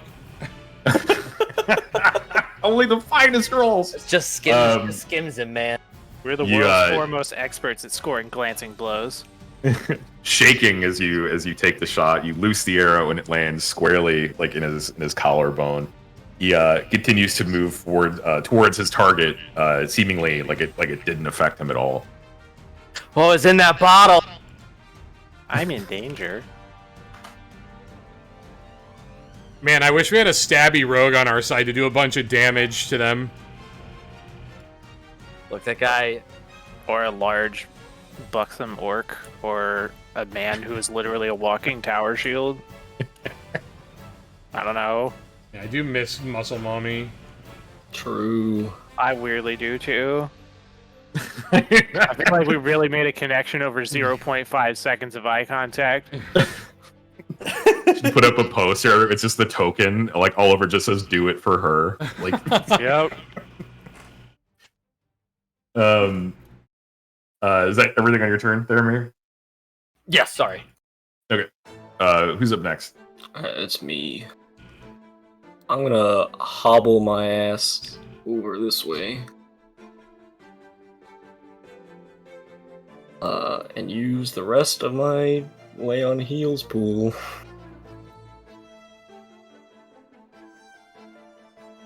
Heal myself up for 6. Okay. Bueno. And then I'm going to raise my sacred seal up to the sky and regain one of my spell slots. Optimal. And point my glaive at this motherfucker and go, you will be tried for your crimes against draconic entities if it's the last thing I fucking do. And that'll be my turn. Okay. Celeste goes and tries to cast Mind Slither again on the captain one more time. But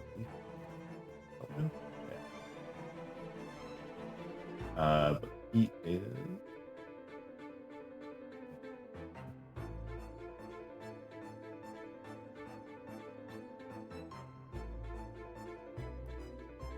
He is able to resist it. The potion seems to affect him in some way where the blow like barely glances off of him. She's shocked by the fact that it did nothing. He looks at Dwarrior with the same sort of ferocious intent that he did at Zerum, and starts to reel back the enormous swing in his direction.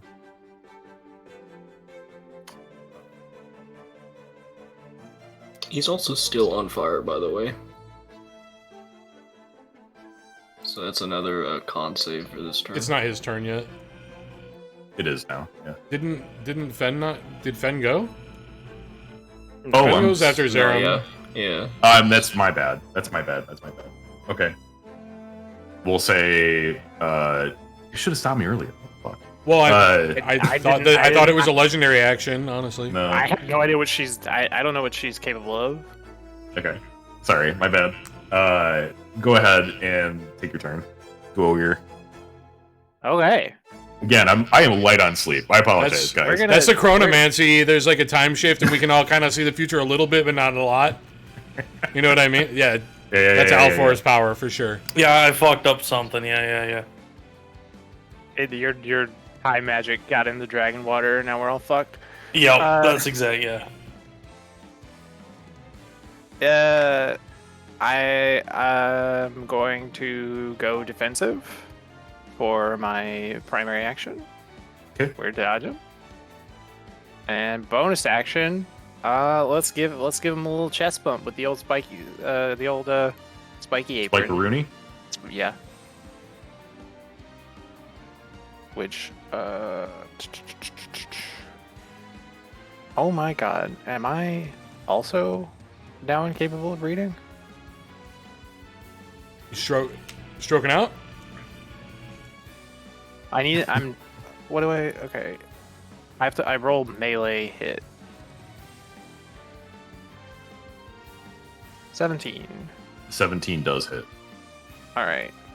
And the damage of this is 1d4 plus 3 piercing.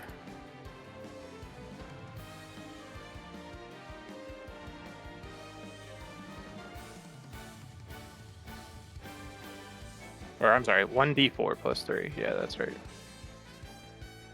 I think I said it backwards. 7. Max? Fucking Max Damroll on the chest bump. So describe your chest bump to me. So as Leonis menacingly comes up, towering over Dwoir, who is still standing there with his maul, the head of his maul on the ground. He, in his berserk rage from drinking his potion, gets ever so slightly too close, and Dwoir essentially calls the bluff on his terrible positioning and gives him a nice hearty chest bump, which due to the difference in their stature lands a little closer to the groin. Damn. The hit lands like clean into him, and you stick a little bit longer than you intend. While you're stuck there, he looks at you dead in the eye with like a killer intent. You spiked this man's nutsack. Celeste already did her thing. Do you have anything else that you're doing on this turn? Nope. Main action was dodge. Okay. He is going to make a series of attacks on you again with killer intent. Okay.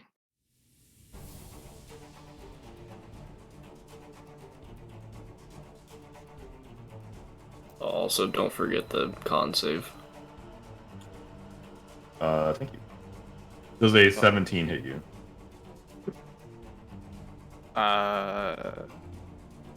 Yes. I'm sorry. Is Celeste supposed to go first before him? I already Celeste did her went turn. She before you like on meant accident. to. She did like a mind sliver and miss. Okay. Also, so my con save was 18. What's the DC on the save? You don't mind? 12. Yeah. So is he extinguished now, or is it? Yeah, he is no longer burning. Correct. Okay. Okay, so he's no longer burning with magical fire. If a 17 hits you, Ben, then you will have gotten hit 3 times. Unless anybody has any reactions or anything. No. I currently have raging and dodge up for whatever that's worth. Dodge is like an AC bonus, right? Yeah, but I don't know how much. His AC is 15 without it. Let me look for sure to see here. Dodge is... No, dodge is any attack roll made against you has disadvantage if you can see the attacker. And you make dexterity saving throws with advantage. Okay. He has advantage on all of his rolls right now because of his berserker sort of state. So we'll say that cancels out, and I will re-roll all of his attack rolls. Does that sound fair to you? Yep, that's fine. That's a crit. I don't like this timeline. That's 2 crits. I'm not Your pink. No pink shot. This fucking behind I'm not fucking with you. I just rolled 2 crits. This is fine. This is not fine. I'm planning on dying tonight. Not tonight. In 5 seconds.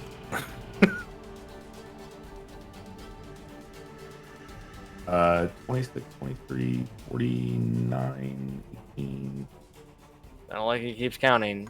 I mean, he's gonna die, but he's not gonna get blood misted because it's all gonna be halved by rage. 67 damage. I'm gonna go out on a limb and assume that 67 divided by 2 is probably higher than 23. Yes. Cool. But it's not pink misted. Nope. You're just dying. But I'm pancaked. He like grabs you like around the waist as you stuck to him, and then he performs a reverse suplex, like the German suplex thing or whatever on you. Oh, Jesus Christ. He reverse suplexed him for 67 damage. Is he Guile? Dude, he created a crater. There's a fucking crater. Oh, he's I'll say that swaps your positions. Jesus.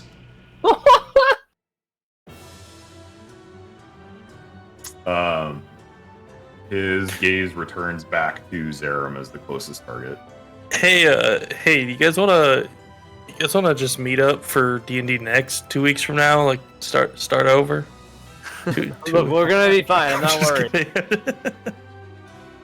It might be just the blood loss, but we're gonna be fine. Oh, he says we'll be okay. I've used literally 80% of my spell slots to heal you guys from death. I'd like a main action. I wasn't even greedy there. Main action dodge and raging up. Like can't be more tanky than that. We didn't give me the shield. Well, he did roll 20 twice out of 3 times. And I think it would have been less damage if I didn't reroll. I did 3 rolls with advantage, and it would have turned out better for you if I didn't reroll them. Them's the breaks, honestly. This is on Fen for dodging. I think we can all blame Fen now. Thank you. You pissed him off, dude. You kicked him in the dick with your spikes. True. Is that Leonis's turn? That is Leonis's turn. So top of the order, who do we have next? That's me. Hey, fam. I don't have any more spell slots, so I cannot bring Dwoyer back. I've used all my spell slots and channel divinities to bring people back from death. So, we're going to do a Sacred Flame at Leonis, which is a Dex 13 saving throw. Or DC 13. He doesn't hit it all if he hits it. 15. All right, that's my main action, and then I'm gonna swing on him with my spiritual weapon.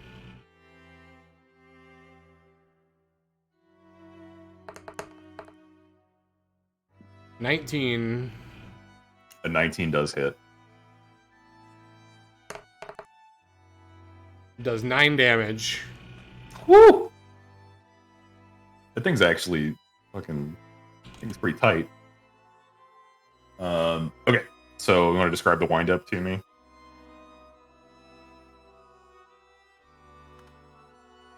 Yeah, I do want to describe it. The sheer rage in my eyes, you can see every vein in my neck and forehead and hands. I punch the ground with my left hand after having already punched the ground with my right, and it summons the spiritual weapon to swing in behind Leonis and swing for the back of his head. The blow comes like crashing down on top of his like on top of his helm, and it like rings like hitting like hitting like a dinner bell or something like that, just like a mat or like a gong. You can hear like the vibration on from the inside of the cast. He's stunned like from the blow, but shakes it off, looks back at you. You can see that he's like coughing up blood as he continues to move towards the closest target. That's it for me. I got nothing. Actually, last action of my turn, I say, fuck you, Leonis. He's going to use a legendary action to move into combat with Zerum again. Ferocious movement. Quicker than the eye can see, he dashes right up in front of you. Who do we have next in the turn order? L4. It is me, and it is my time to cast Yield Mind Sliver. So he will have to do an intelligence saving throw and beat a 13.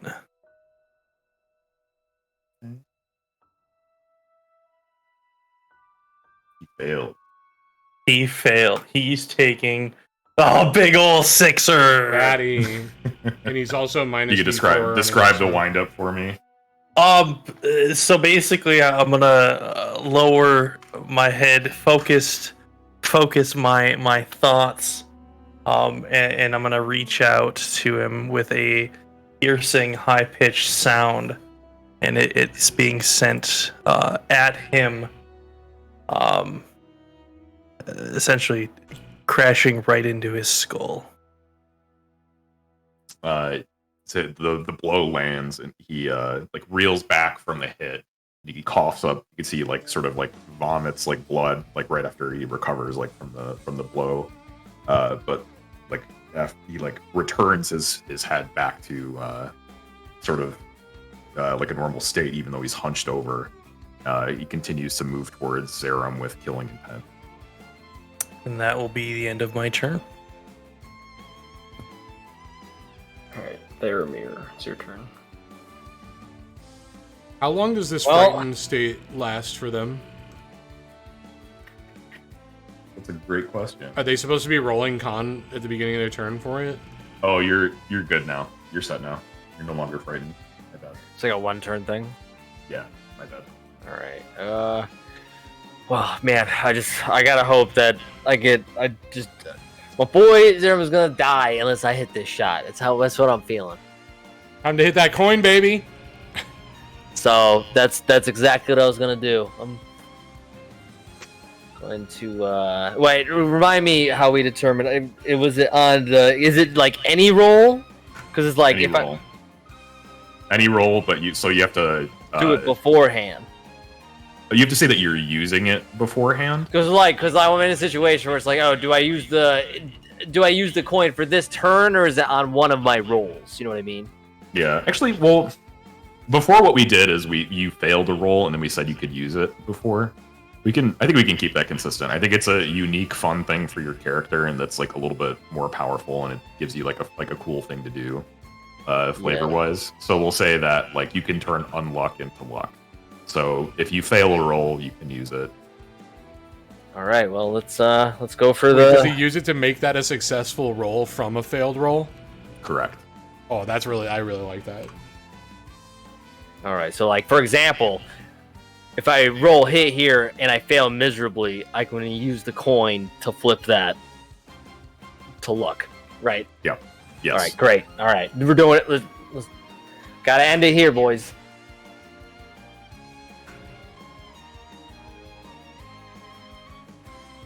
That's weak as fuck.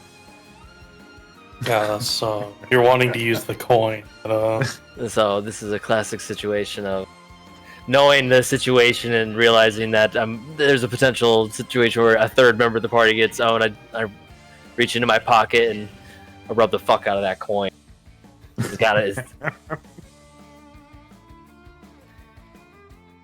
And it fills me with a sense of I've never felt a more true arrow as I knock it into the bow and I release and hoping that dear God I penetrate that armor.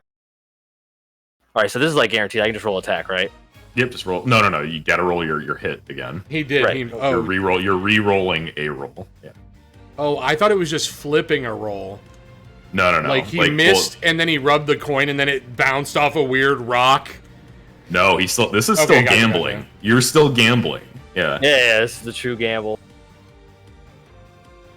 Deep breath. Again, you still have a D4 to throw Let's on fucking this. go. Let's fucking go, dude. Okay, I can. I think he's Alright. DC 17. I've been tracking the. Is my second D4 or because this is like the. You hit. This hits. Yeah, so- you can Is the D4 only for the hit roll or the damage? Correct. It's not for damage. Yes. All right, I thought so. Let me take that. you like pull back the arrow and you like pray to your god as you like release the arrow. Maybe luck. Your like senses sharpen like right in the moment, right before you go to like release the arrow, and the strike lands true. It lands right in between like the grate in his visor and hits directly in the face. The blow like finally stops him as he begins to like lurch towards Zerum, and he falls to his knees and falls flat in front of him.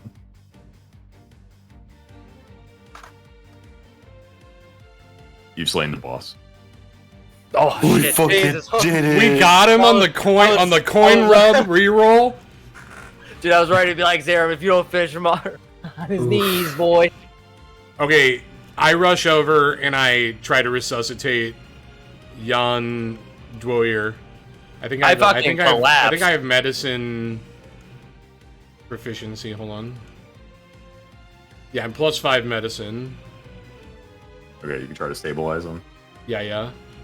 I don't know what your DC for stabilizing him is, but The roll is just like a DC 10. 15. You'll hit this pretty easily. Yeah, you're able to stabilize him. I'm just trying to stay conscious as I'm watching my brothers bleed out around me. Yeah, stabilizing a creature is you can use your action to administer first aid to an unconscious creature and attempt to stabilize it, which requires a successful DC Wisdom 10 or DC 10 Wisdom. Well, isn't it? Yeah. So what cracks me up is you ran to Dwoyer right before your brother. Yeah, but my brother had his arm cut off and has been dead for like 7 turns. Listen, like unlimbed is not dead. Unlimbed is not He dead. cut his entire arm off. He Am I did. alive again? Yeah. Yeah, but like cut arm off could be like. All right. Like After Dwoyer, I check on my brother. I try to stabilize him. Here's my medicine check for my brother. I'm sorry. Whatever. 21. Fine. Get up, We're taking a break. It's like, all right, we're taking a break. Rob, you do a 10-minute time. Oh man, Am I alive? all these X's. Yes. Well, you're Oh, do I have- stabilized. What is stabilized? 1? Well, technically stabilized means you just don't have to make death saving throws, but we're not in combat anymore, so I don't know what your health is at. I think when I've watched other people do it, when you pop out of combat, you go to 1, yeah? A stable creature regains 1 hit point after 1d4 hours. There you go. You're so alive. You're a stable creature. Plus, you got the best attack of anyone in that entire fight. You got to spike that dude in the balls with your spiky, weird nail outfit. I wanted to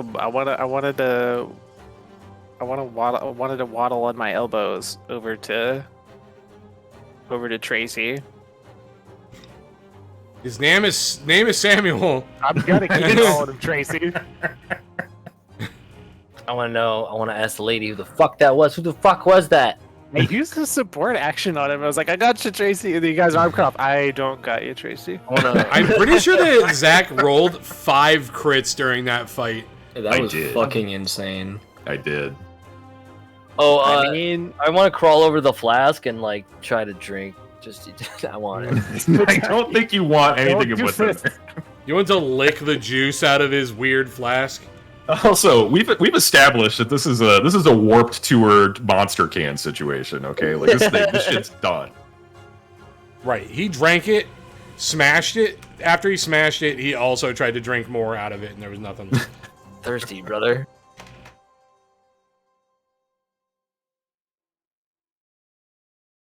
Also, I'm never gonna allow you to just say this is a Warp Tour monster can situation. Like that's a known action.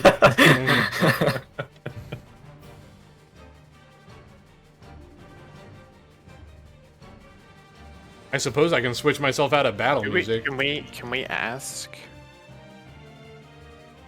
now, or It's, do you want hold us to on, wait it's until the break 85 over? degrees in my office. I need to step away for a minute. Yeah, man, go get some air. Jesus. I wonder if I wonder, Make sure you I come wonder back if with a it's drink to kosher. crack into that fucking microphone. There's nothing better than sweating and drinking. Yeah, there is. You can drink your own sweat. Really If you're sweating enough, your sweat naturally drips down into the can every time you put it to your lips. You don't even have to Dude, I don't know try. what the fuck you're drinking. I currently homemade soda. Homemades? Oh, do you have a whatever Yeah, the fuck it's called? no, Soda swirl or whatever the fuck. Yeah, we've talked about this. I have a Yeah. because you were recommending like Mio flavors to me. Yeah. Yeah, I do remember. that's actually why I'm muted at the start. Is I like fucked up and spilled it, so I had to like wash my. I use TCG playbats as mouse pads. So I had to go wash my mat real quick. Now my keyboard and my mouse are just like on my desk naked, and it feels wrong.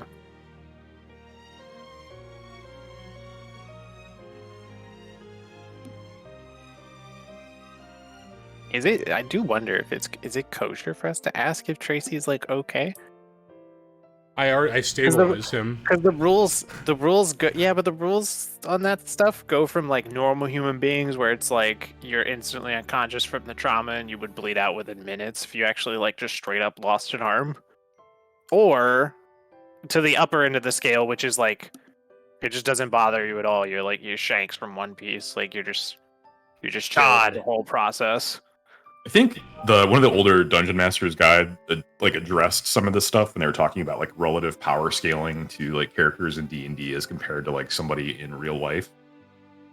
Like the highest that somebody in the mundane world would be able to like achieve power-wise would be like a level 2 character, essentially. Like the strongest man in the entire world is like a level 2 character. Yes. So like we're all essentially superhumans. Yes, there's a survivorship bias in the world of Dungeons and Dragons because it is a world of Dungeons and Dragons. And regular people don't live very long there. Yeah.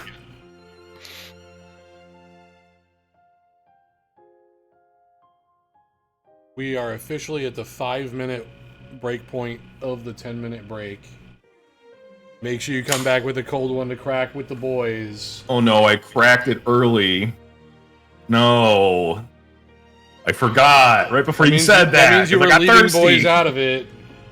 Oh my god, it's 85 degrees in my office. How is it so hot in Chicago? It feels like it's just my office, dude. Like all of Chicago is not hot. It's just how my house is built because they built it wrong as a joke, apparently. Right. I know exactly what you're going through because I have the same problem, but I live in Southern California.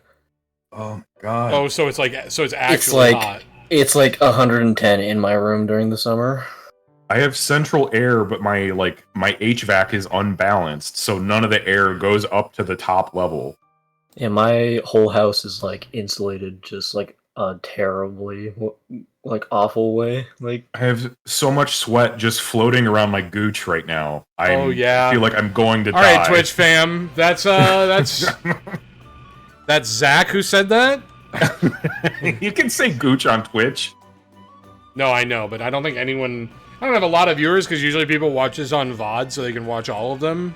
And now they know that you have a sweaty, gross gooch at break time. Yeah, now they know that about me. They know that that's a permanent condition that I have. It's a characteristic about me. That's on my fucking permanent record. It's not that. Yeah. I feel like during the break period, like everybody is muted, or like you're just muted, and then everybody else is unmuted. I'm not muted. It's just hearing me argue with myself. No, I'm not muted. In the past VOD, I decided. No, I know. Muted. This time I decided to not mute myself, so it doesn't sound like you guys are just talking like crazy people. I'm just screaming into the void about my gooch. Yeah. No, they can hear me this time. That's what I watch the VODs for. Dude, people like the D&D stuff. Everyone who's gone and watched it has really liked it. What? They also really this setup that we spent like 3 days on to do for the stream.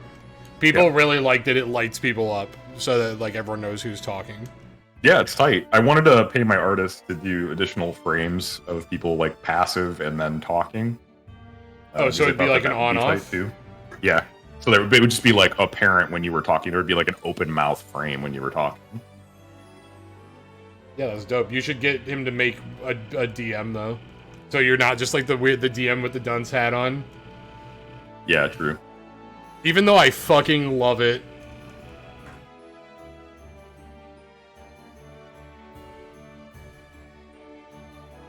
But like Man Bear asks me when I'm gonna upload the next one.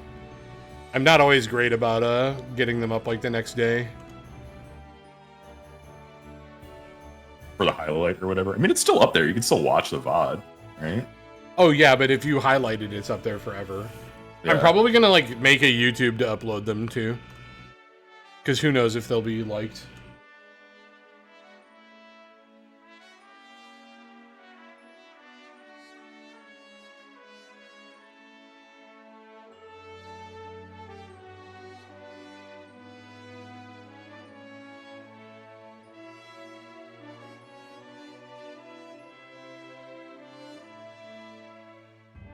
I'm sure that people just fucking fast forward through this part anyways, even though this is the best banter they're gonna get the whole night.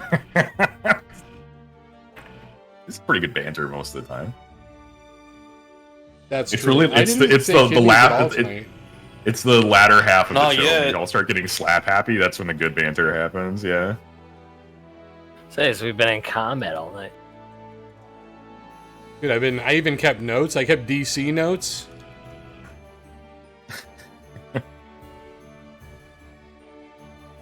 Was his DC? Wait. Was his DC 17? I think you're looking to hit his armor classes. Armor class was 15. Yeah, I meant yeah. I meant AC. Yeah. I was just checking every lowest hit. We're coming up on it, so.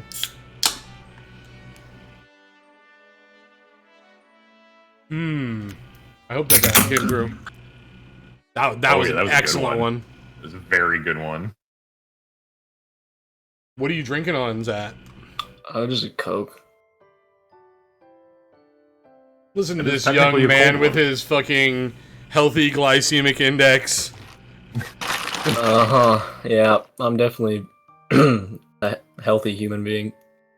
I knew it. I drink water as well as Coke. Dude, if I had one Coke, I'd be out for a day.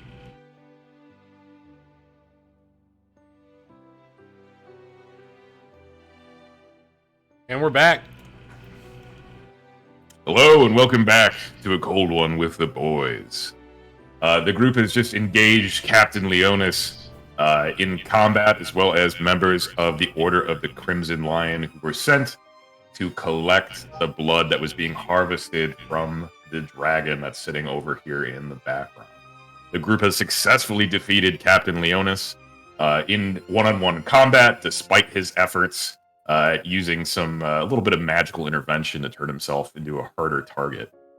Yeah, what does the group want to do? The body of Percival, not Percival, Samuel lies on the floor. Samuel Trask, as well as some of the other members of the group. Percival was able to revive Warrior from near death state after being suplexed by Captain Leonis. What does the group want to do? Suplex to death, though. Yeah. I also did a what was it called thing to Samuel before we stopped. I think I want to approach Celeste. I threw a medicine check to stabilize Samuel. Okay. Which was successful. Is it worth our time? Like I don't know the names of Orc or Tower or Beard. That's what we'll call them. Orc and Beard. Yeah, I mean, whatever you want to do is whatever you want to do. They were injured in combat, but not they're not brought to like a near death state. Like Samuel is gravely wounded, more so than anybody else that was in combat. I'm walking over to the rogue's body and gonna promptly kick it in the side and search it. I think, wasn't he just unconscious though, or? Yeah, I knocked him unconscious. Whatever, I kick him. He was knocked the hell out. Yeah, you kick him in the side. It does not revive him. He is out cold. Yeah, that's what I meant to do. I was trying to revive him. that you were going for? Yeah. Yeah, that's it. Anything on his body worth noting? He travels light, so he carries his Crimson would. Lion insignia and a bunch of hidden daggers and a couple of vials of poison in a specially made sack. Yeah, that's it. All right, I'm gonna grab some of that poison, throw it in my pocket, and then just sit on his back and rest, and just observe the rest of the group. If you want to, we'll do this because I don't remember what the rules for poison are. I remember like kind of how to do it, but we'll say this: like if you want to actually use it, you do have to pass like a sleight of hand check in order to actually apply it to your weapon. But if you are able to succeed that check and do it properly, if you land an attack with a poisoned weapon, then the target will take a disadvantage on all attack rolls in any save. Oh yeah, I was thinking of poison-coated arrows at some point, you know. Yeah, poisoned arrow, the classic. So make sure you write that down that you have, well, let's say like 6 vials of poison. You got it.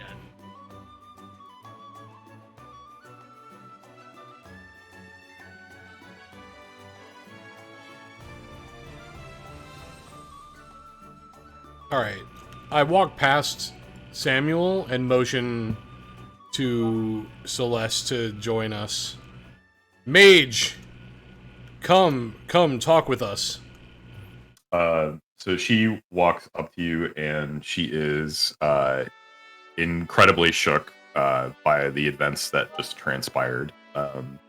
It sort of like flies in the face of you know, like what, or like her like position in the order.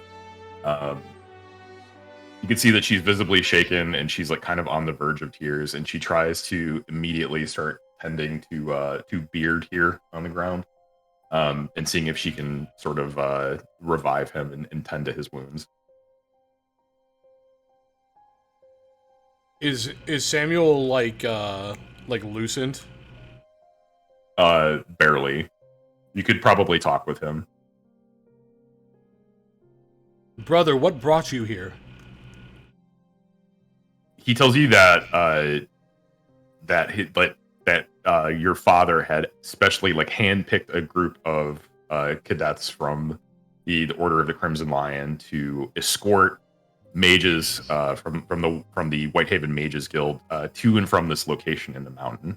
That they were to transport some sort of special agent back and forth, something that was incredibly important and very rare. And they had no idea that it was what that agent was, only that it was of the utmost importance to Eric specifically. And he had mentioned privately to Samuel that it had something to do with your mother's condition. Does he... Because Percival's not a... Like, what condition is mother in? He tells you that your mother has fallen ill with some sort of disease that none of the clerics can cure. That father has started to spend all the coffers and all the resources of the Order of the Crimson Lion that he's accumulated over the course of his life in searching for a way to remedy this sickness that's befallen her.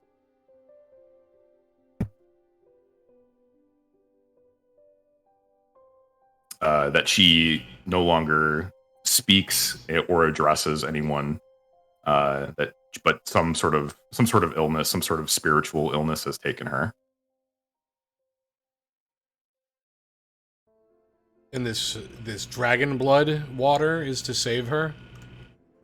It must have been. It was he tells you that it must have been. It was of the utmost importance, but he had no idea what it was or where it came from. He didn't know that it was going to be dragon's blood. He will no doubt be unthrilled that we have felled Leonis. Yeah, he tells you that Leonis was, of course, one of his most beloved members of the Order. Was loyal to a fault, clearly.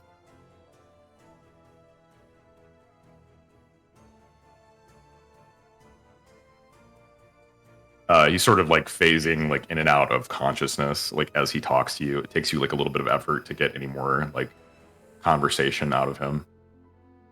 I carry him out of the water onto out of the water and lay him down. I'm gonna put your spiritual weapon. That's cool. Yeah, you can just delete it out. Yeah. Rest well, brother. Okay.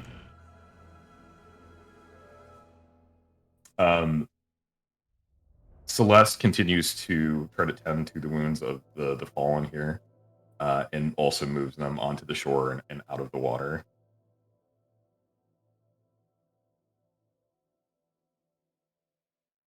And then I turn to Celeste and I say, "And what of you, mage?" Celeste tells you that that she is like just a cadet, like that she's like fairly new to her position, but was just didn't expect anything like this to transpire. She starts to like gently sob. Clearly, she's very fond of Samuel.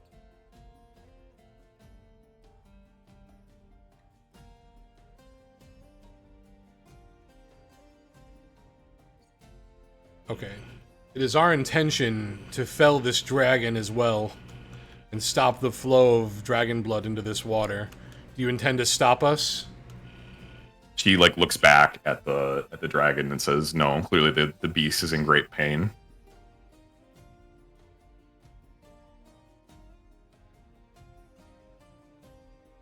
And what of your friends? Do they show loyalty to Leonis?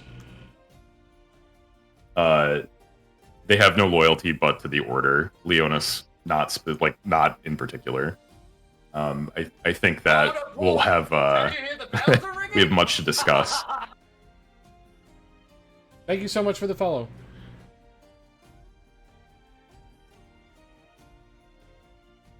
Condemned lice. Very well then. And I go over by where Dwarrior is and look at the dragon, knowing that we have to kill it. Do we know like what's affecting the dragon, or is it just like injured? I think he described it last time as like only being alive through magic, like that it was essentially dead but being kept alive barely through magic and bleeding constantly into the water. Yeah, it's essentially on some sort of magical life support. Do a perception check for me. Who do you want to have do it? Whoever.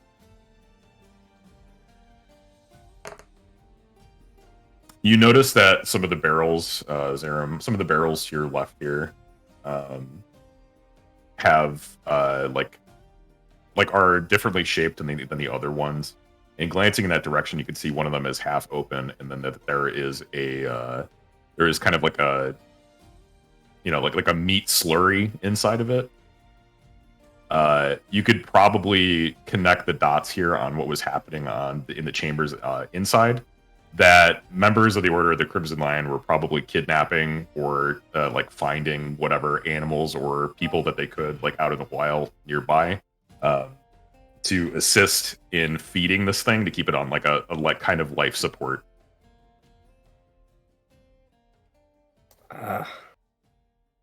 This is just like there's no chance that we could save it at all. It's just like fucked if we don't just like put it out of its misery. Yeah. It's been completely like declawed and defanged. It's barely a shell of what it was before. Hmm.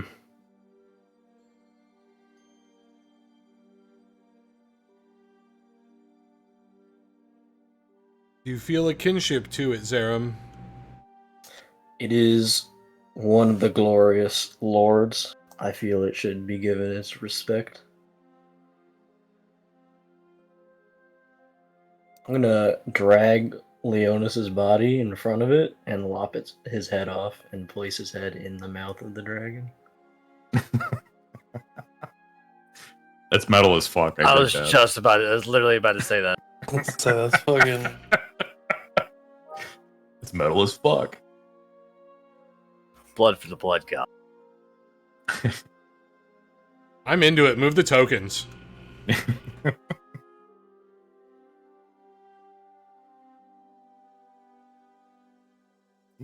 Sorry, we were competing there.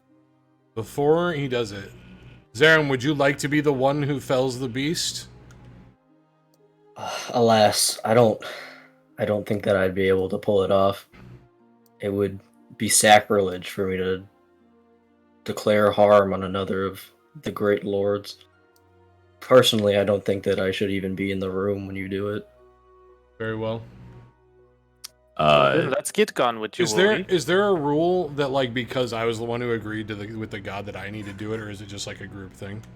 It's a group thing. As you say that, Zerum, you start to hear another voice, and it says this to you. You accepted my charge as well. If you take my charge, if you take my gift, this creature will be given a rest. An honorable death.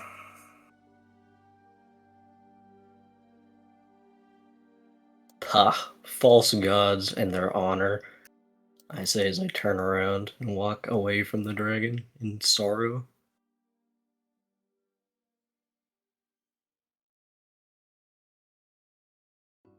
Okay, what do you guys want to do?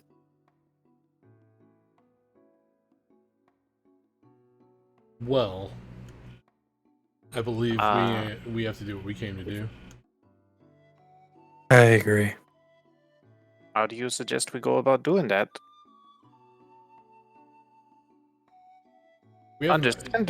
Understandably, a creature in such a state is not going to fight back, but still, hacking it up to pieces is going to be a monumental task.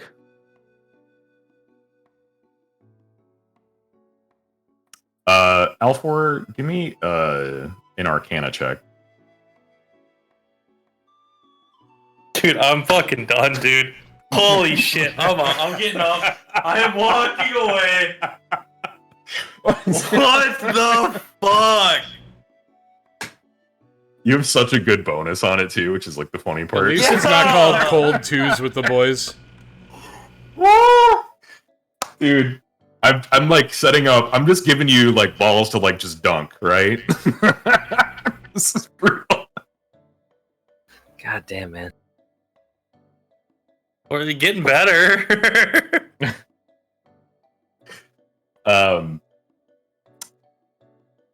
Percival, give me a medicine check. Jesus Christ. You must be truly desperate. 14.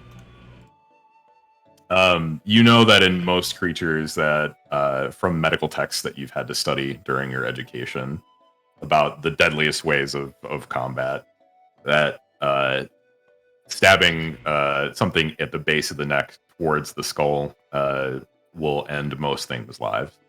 Yeah, we need to get it in the Dragonis Melongata. Can I? I don't think any of us have stabbing implements, though. No, we do. We do. Can I improvise something then? Yeah. All right. Can Percival show me where to do it? And now that I've like gone out in the water and rooted around and recollected my javelin, can I use my javelin and my maul as basically a gigantic ice pick Chisel? lobotomy? Yes. We're gonna listen. Okay. We got told to do a job. I walk up here and I motion Dwoyer to follow me.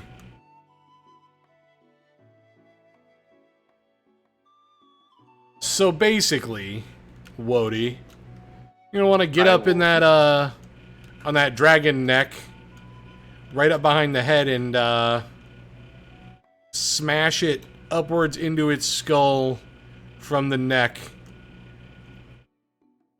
With almost anything, that will be a killing blow. I take my javelin and start tapping in like 2-inch increments down the dragon's neck, and in a definitely not annoying tone. Here. Yeah, but probably. I mean, it's a big dragon.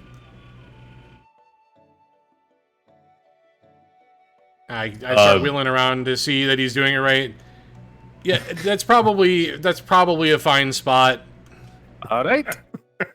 And then I back Surgical. up. like a surgeon to say that's probably fine. And then I say to Zerum, if you don't want to be here for the killing blow, it's probably best you leave.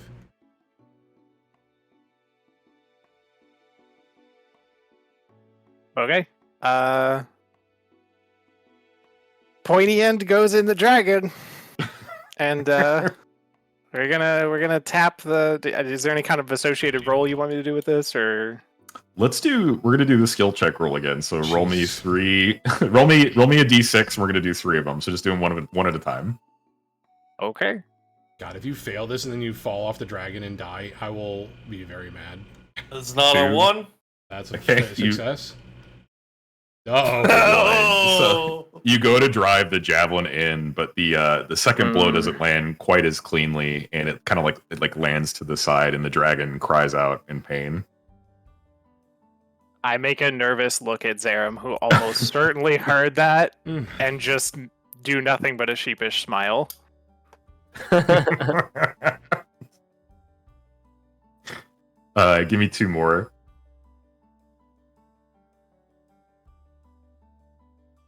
God damn it! No. I want to be. Is there a? I'm next to Leonas's body, or is his sword over there? Can I just fall on it? Like Don't not no. The creature cries out in pain again, and Leonas's head drops out of its mouth. Fitting. 2 more. Wouldn't 2 be him destroying his own javelin? It's like broken. I mean, he's carefully driving it in. Okay, another one lands cleanly. The dragon winces slightly. First time using a javelin, Wody. first time using one as a nail.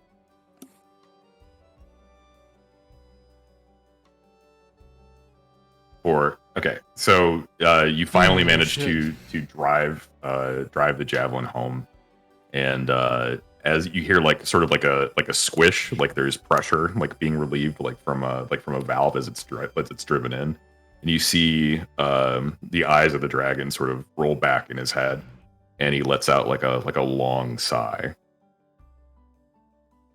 As that happens, from the impact site, where you drove the javelin in,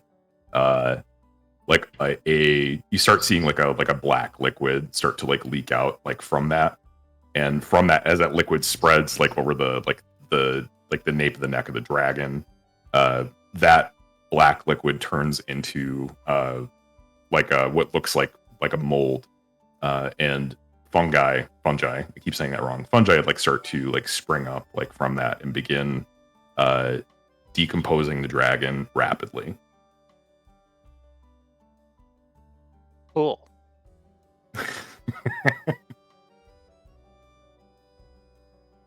Glad I was helpful. Poor Alfred. I want to grab Leonas's body and bring it over in case he has anything useful for us. Was carrying some dope swords and armor and stuff, so I want to take. I don't care about his head. I just want to take the beheaded body.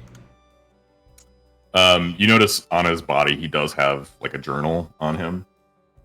If you're able to spend time paging through it, you might be able to glean some information from it. Yeah, I want to get him away from the black mold fungus, back towards land again. So I'll take the beheaded body with me back over here, away from the fungal stink farty stink. Yeah. I am also gonna distance myself from the fungus among us for reasons. Notice that Alfor got the fuck out of there. Dude, yelp. Fungus loves kidneys. Renal value, that's what they're all about.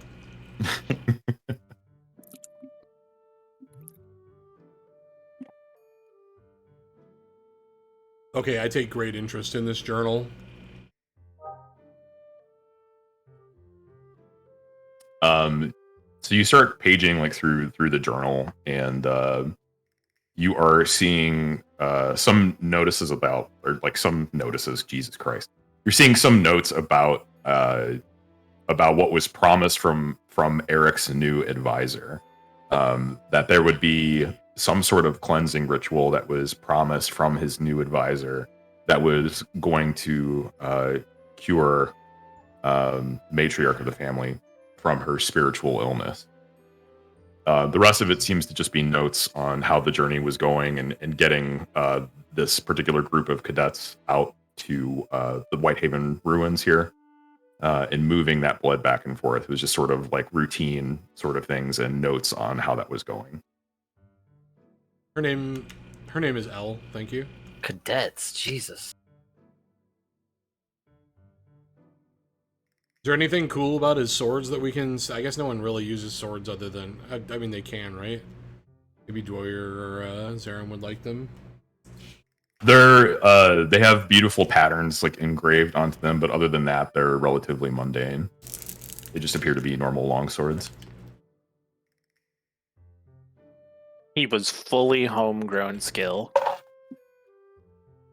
Well, homegrown and a little extra. You know what I mean? Drugs. Yeah. A little extra sauce on top. You know what I mean? Right. Kind of like... He's Right. like in Mad Max, yeah. He sniffed the paint. My blood is gasoline.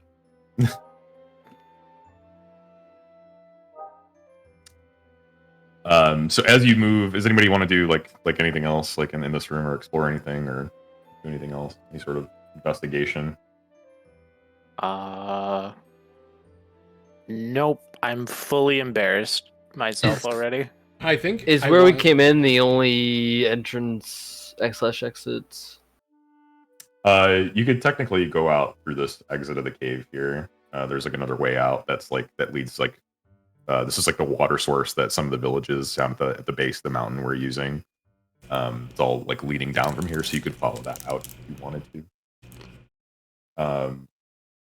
But as you like sort of like are continuing to like look around the room, your gaze darts over to this red glow that starts emanating from the floor. These glowing bright red runes illuminate the water around the fallen dragon, and you can hear the cave lake's water start to splash and slosh around the walls of the cavern. You begin to hear chanting in a low and guttural language that seems to vibrate the very air around you. And then you hear the voice of the orc that vanished from the group earlier. You should be more careful. Even when a dragon has its head removed, it can still bite. Your eyes move to the source of the sound, and you see that the orc now dons a terrible mask.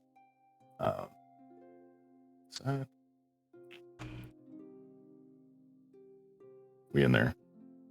The orc now dons a terrible mask, and red lights, swirls of red light surround him and his mage's staff. He stomps the ground with the butt of his staff, and the dragon's body shudders and convulses as he channels his dark power into it. The scales of the dragon's skin begin to writhe and twist, as if animated by some unseen force. With a deafening roar, the dragon rises to its feet, its wings unfurling to their full span. The dragon turns its baleful gaze upon you, and you feel a cold fear grip your heart. The blood mage cackles with glee, and his eyes shining with a mad gleam. Behold, the power of the blood!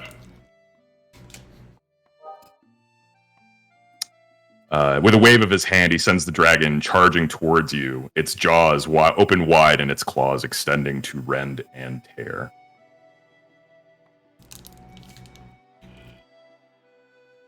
It's our decomposed buddy. So, this particular orc friend of ours has reanimated this dragon, and it's starting to...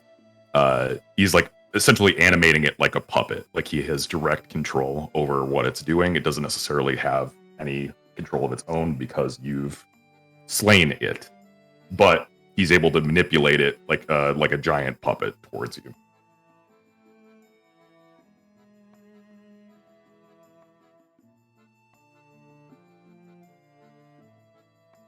I'm a little in shock at the moment.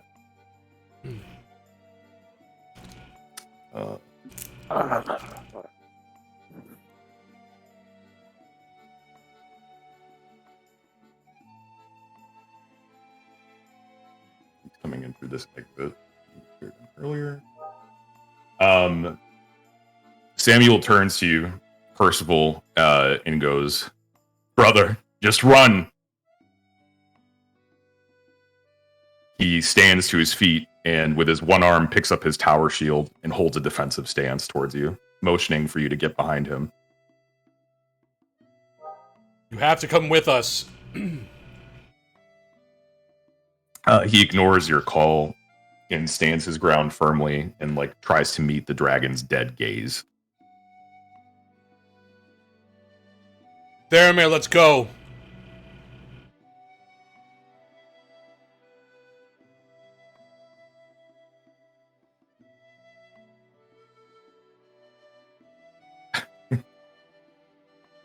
Theramir. Hey, Theramir. Yeah. Where you're standing seems tactically dubious. Yeah, so like We is should combat retreat. like initiated? Like what's our? We are running. Yeah, I know we're running. Like straight up, like we're out of here. Like just let your brother leave your brother. We gotta get the fuck out of here.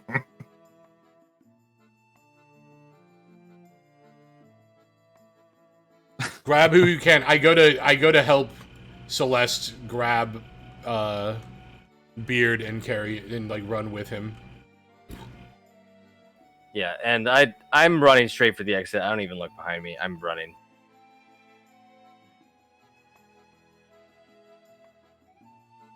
Okay, so are you trying to bring anybody with you? Trying to bring Beard with you? Yeah, and Dwoyer, if you don't bring Muscle Mommy, I will never forgive you. I'm backtracking her. What? Gotta grab her and we gotta go.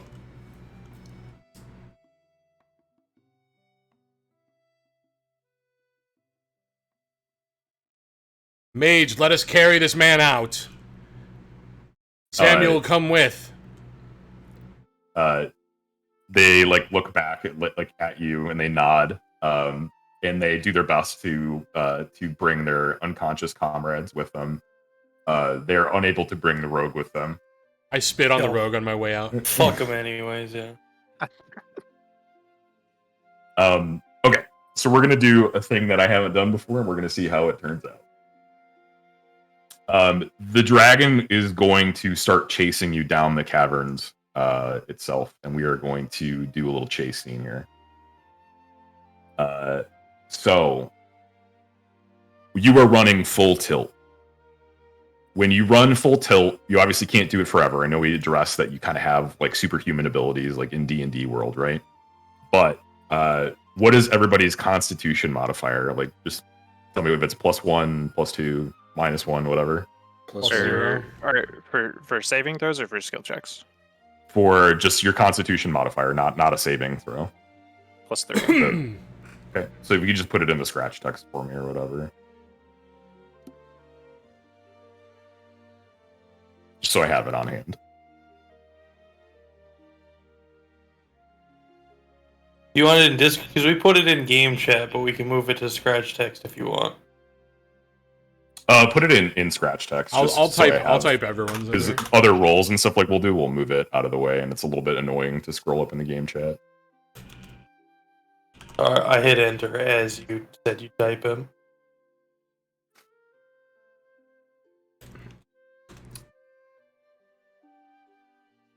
Okay, we are going to be trying to escape out of the ruins. If you want to use your dash action, which is to move at full speed, you can only do that a number of times consecutively equal to your constitution modifier.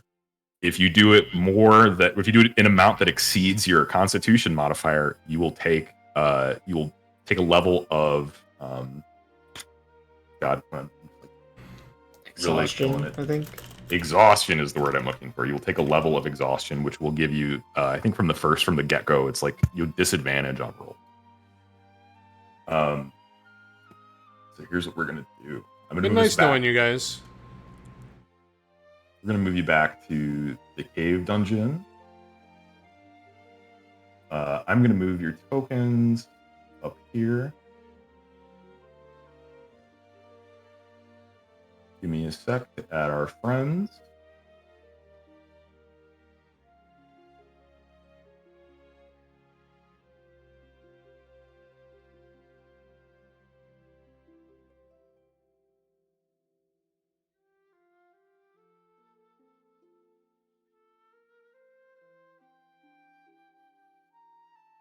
So anywhere within this space.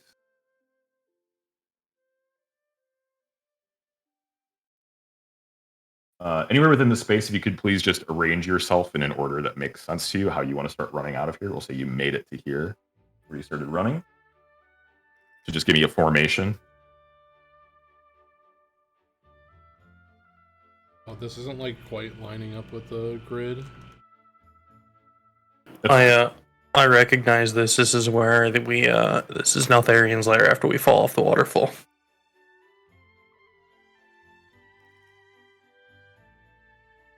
So what you're saying is I can't sprint at all. I can't dash a single time. You can dash a single time, but if you exceed that, then you will start taking exhaustion. Okay. Well, it's been nice playing D&D with you guys. It's been real. It was a good run. That dragon is going to catch me.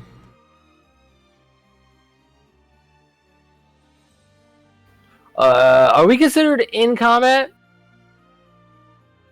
Yeah, we're gonna play this out like combat is what we're gonna do. So we're gonna follow the same order that we rolled initiative in earlier. We're gonna resolve turns that way. I'm wondering with my dread ambusher trait, and it says it increases my walking speed by 10 feet. Is that impactful here?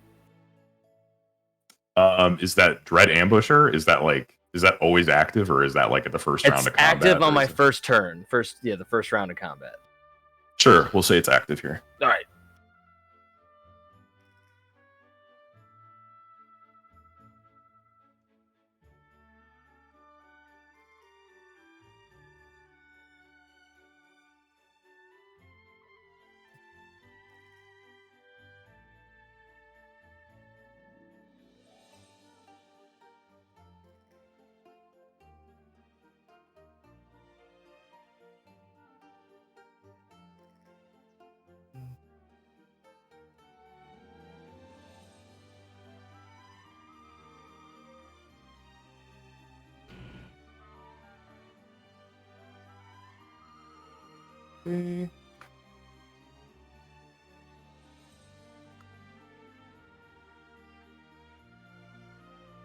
I know your health values aren't the same, but it's fine. We'll just say it's fine for this particular period. Just move past it. It's probably not important. So the dragon is starting to chase you, or like the animated body of the dragon, and it is moving in such a way that it is clearly being manipulated by the previous the orc blood mage. So it's moving clumsily around. It's like knocking over everything as if it has no care for its own body, because it doesn't. It is moving in ways that are completely unnatural, and it's slamming into everything and knocking everything down around the cave. You manage to make a little bit of space in between you and the dragon as you start escaping down the narrow passageway that leads you back into the cave, the lake cave entrance. Is there anything that anybody wants to do in this little bit of time that you've made for yourselves, this little bit of distance that you've made for yourselves, to help in this particular situation? Is there any skills that you have, or anything that you think that you could do that would assist you from the get-go of this chase? I don't think I have anything. I'm out of spell slots. I'm out of juice.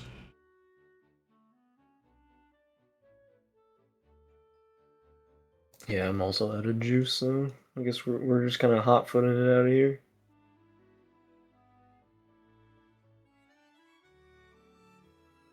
Okay, so we're going to resolve the same way that we did in combat earlier, with the dragon taking the place of Captain Leonis. So if you would start us off, Percival, start your movement. If you want to scale this wall, you're going to have half speed scaling it. The token isn't lining up quite with it's like half on grid. Let me see what my. Are we going up this left wall? Is that's the plot? Yeah, that's the plot. I don't think it'll matter that much, because this is less tactical. Oh, as long as you know the dash action is 60 feet, so it's 5 to get to it. 5 to get up it, so 10, 15. That's 15 to there, so I have another 45 feet running this way. I can't see, so I've hit this black wall. Okay, so you have. Now we're gonna reveal this whole thing, so you're gonna have vision down here. But this is the route that you're choosing to take for the group is up here. Yeah, and I still have 25 feet of movement. Reveal.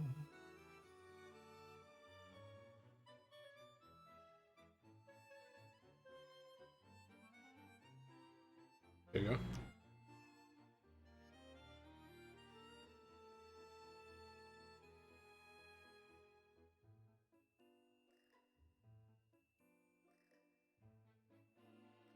Okay, so go ahead. Just when you're done, just say that next person. I am done.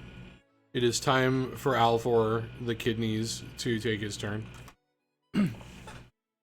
I'm going to dash as well, which I think with the double movement I can go to like right here. Following chase, and that's it. Okay. Daramir?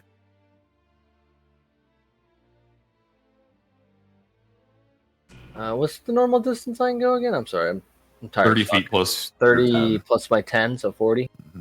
Yep. But the 5 that goes up the wall counts as 10. So 35 if you want to move through the wall.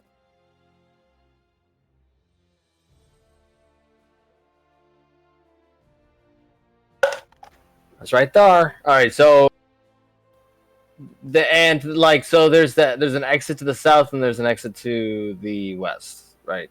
Yes. Okay, and we're just going west. Do we split up though? That's the question. You can do whatever you want to do. Maybe you slower homeboys should go south. Can't get all of us. The slow homeboy is me, because you guys can all dash like way more often than I can.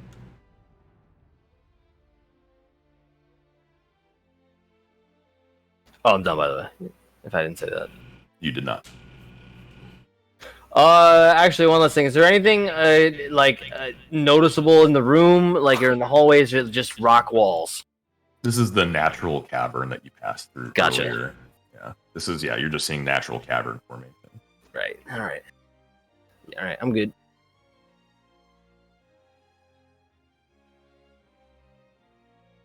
That's as far as I can move.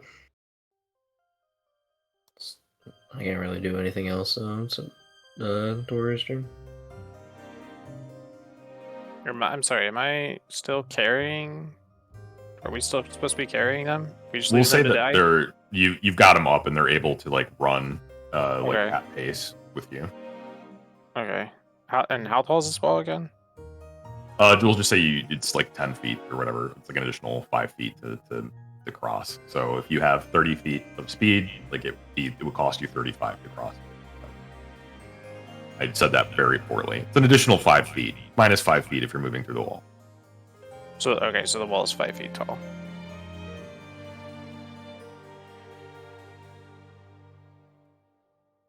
I know the grid is jank, but it's still roughly proportioned. It's just misaligned. So as long as it's still the same proportions that we need, it should be fine. I don't know why that variable got misset. I can get here. And I can't really. I don't have anything to like do. I can't help the party in any way, really.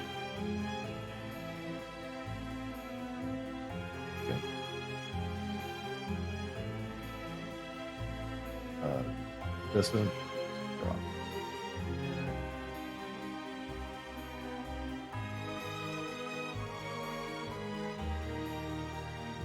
Thomas makes it. Battle music. And you'll make it to the wall.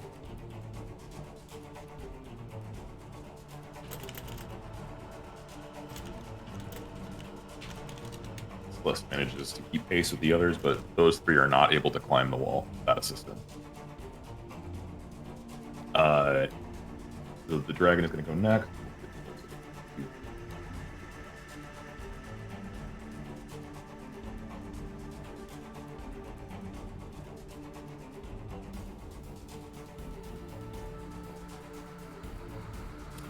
moves clumsily through the caverns, knocking everything down, like knocking the stalactites like off of the roof of the ceiling of the cave. Feel that things could potentially cave in if it continues down this way. Go ahead, Percival.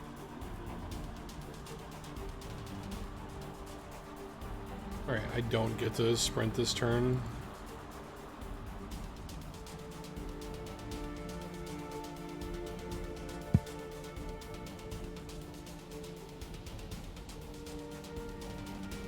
There you go. It's my turn. Okay, Alfor.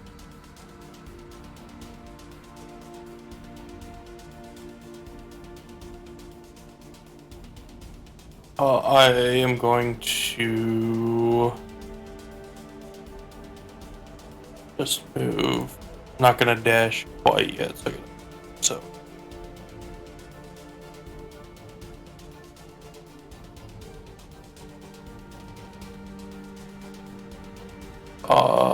That's it. Okay, Theramir. Debating if I want to go south. If there's any value to be had going south. I'm trying to remember the layout. Oh, it doesn't look like that dragon could squeeze through that tunnel, though.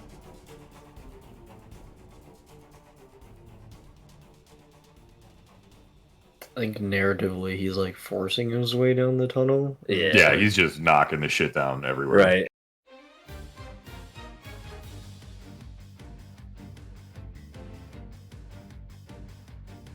If you're not ready to go, we can do the next person in line. No, there's no reason to split up. I'll just head down and be done with it. Good. What do you want to do? Oh, sorry, Zerum. Yeah, I'm just gonna walk down. I am gonna double back, actually. So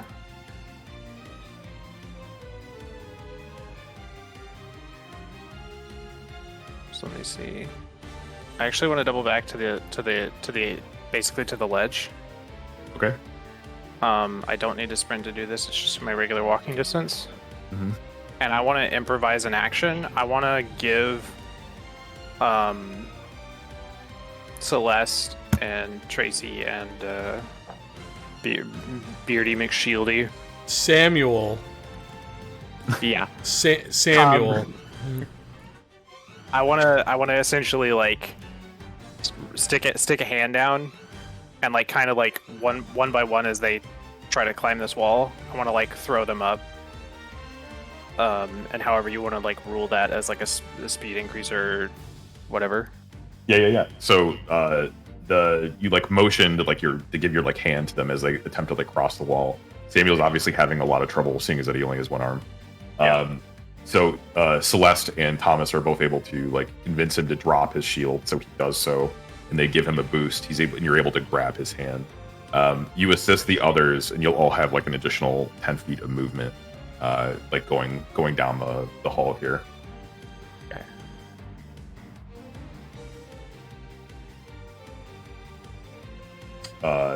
So we'll say that that's your movement, but you'll all move, like all of you will move like an additional 10 feet as they go down. Odessa like picks up Samuel's like shield that he drops like on the ground. She manages to ask him to hand it to her, so she takes it and then she throws it like sidearm like at the dragon, and it embeds it right in the dragon's neck, but it doesn't seem to feel it. Doesn't manage to slow it down. So we said they have like an additional 10 feet.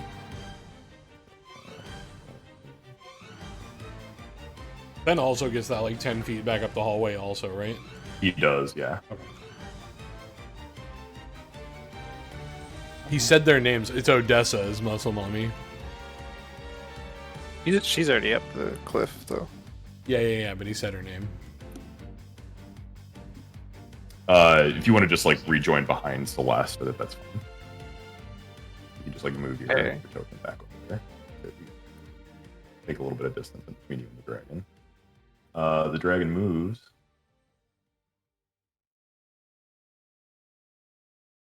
Again, pursuing you down the hallway.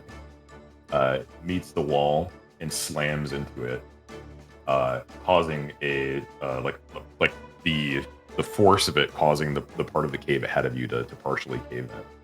Everybody, give me a Dex saving throw. Alright. Well, let me just roll a 3 real quick. Well, actually, I did okay. Bro! Oh god. Oh, I'm fucked. Uh-oh. Does this count as something I can see?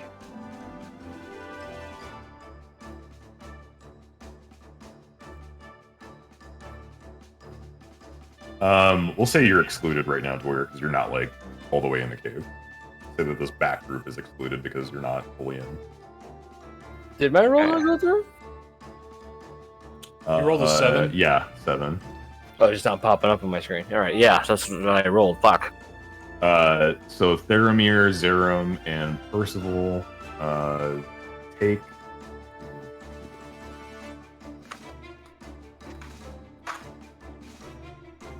Take 6 damage.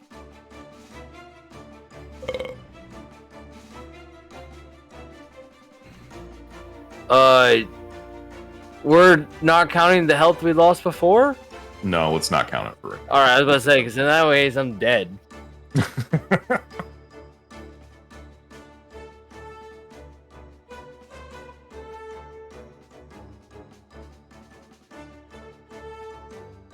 Okay, that returns to the top of the turn order. Percival, go ahead. I'm going to feel like I should have reveal vision, the yeah. space ahead of you. Yeah. Yeah, hopefully we don't have to heal, because I don't have any left. Their health values aren't updating for me. I don't know what it looks like on. for you guys. Yeah, it's not updating when I hit apply. I'm at 12. Just keep track of it separately. Or something. Yeah. It's updated in my sheet at least. So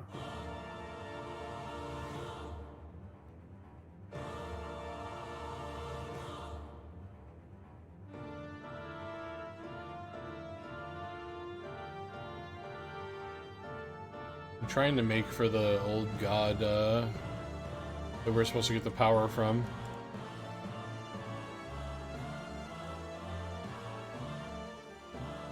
I'm good.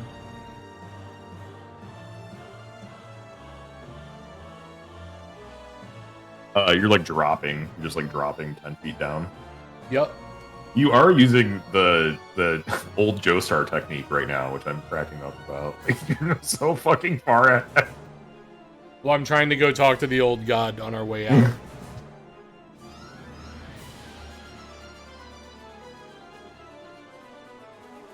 Okay, you're done.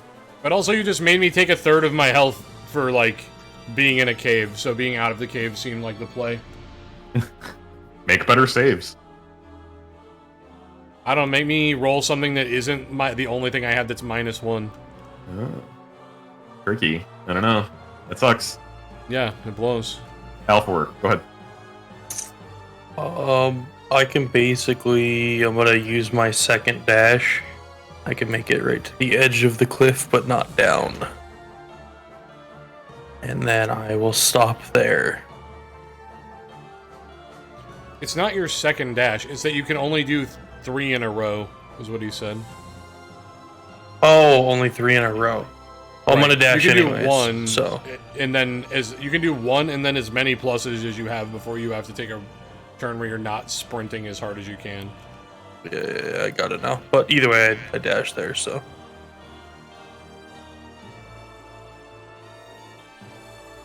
Okay, you're done? Yes. Theramir. Alright, I moved up as far as I can, still saving my dash. You just walk straight through that wall? You no-clip through it, dude. Yeah, easy. broke things. But he's a ranger. Zerum. Slithering. I'm gonna dash and leaves me like right at the bottom. Dwyer. Fucking hoofing it.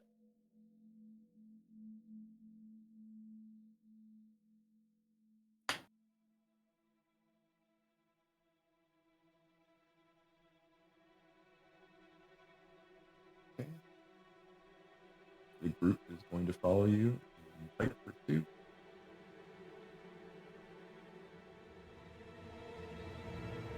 Dragon will move.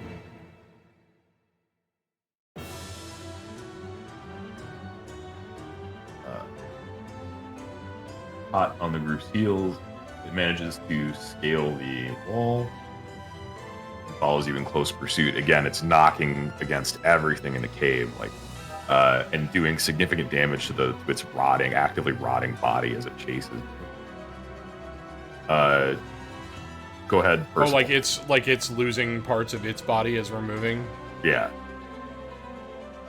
Okay, I scale this wall, so I'm gonna add 5 feet like I did on the other one. Yeah, I'm already mad. Can I get vision of this hall? Yep.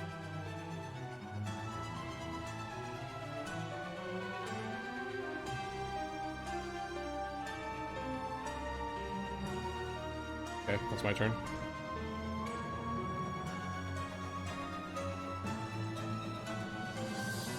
Okay, L4.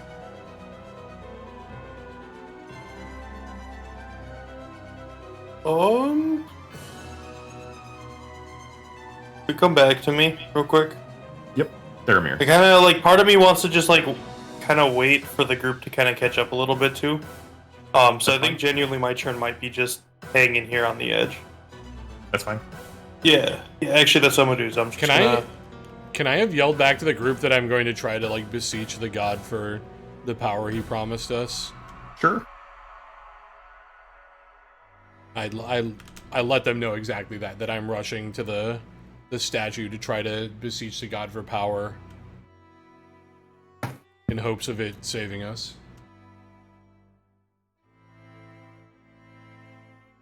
All right, let's see.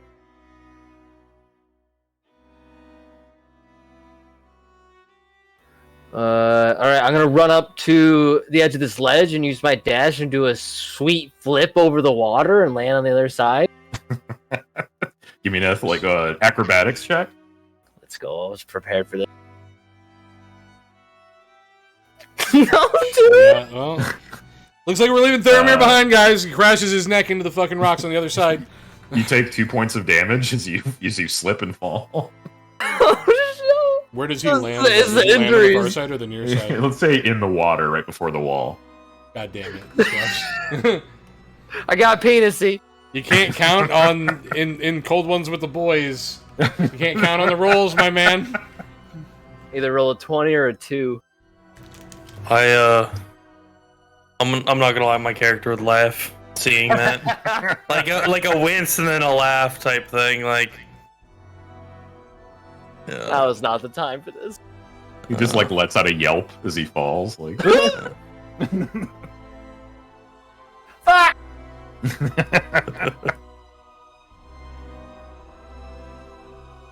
Oh, that's definitely the end of my turn. I'm gonna dash again and run up to the cliff and climb up. And I can go another 10 feet, I think.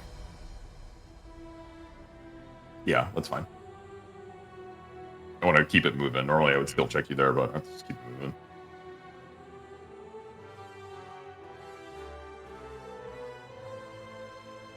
That's my turn.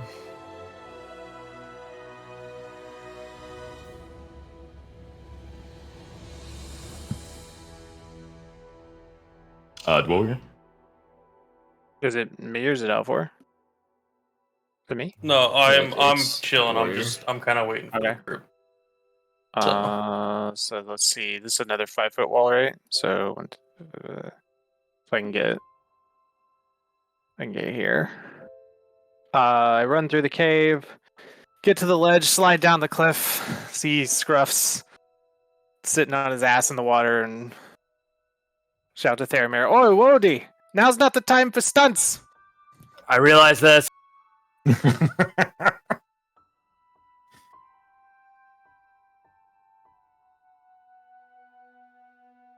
Okay, so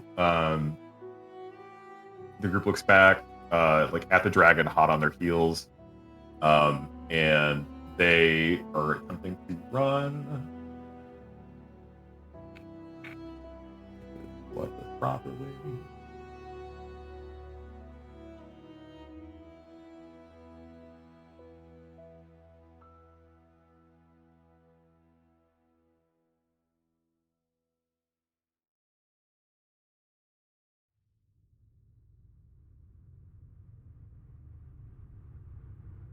here. Celeste stops for a second and like waggles her fingers again and like draw like traces of rune in the air, and then slams it down on the ground with her right hand. The dragon starts to catch up.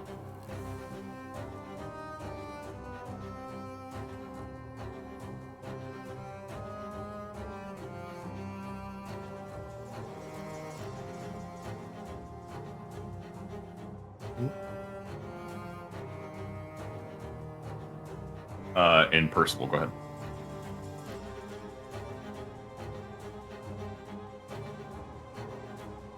Okay, give me a vision into this room. I still have 5 more feet to work with, but I think this is yeah. As I start to run into the room, I yell to the harvest god. God, I beseech you for the power you promised us.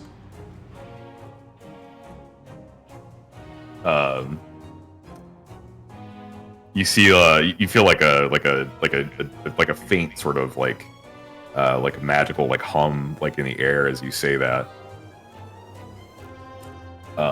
and the group that is outside here starts to see a like a giant fungal growth emerge from the water.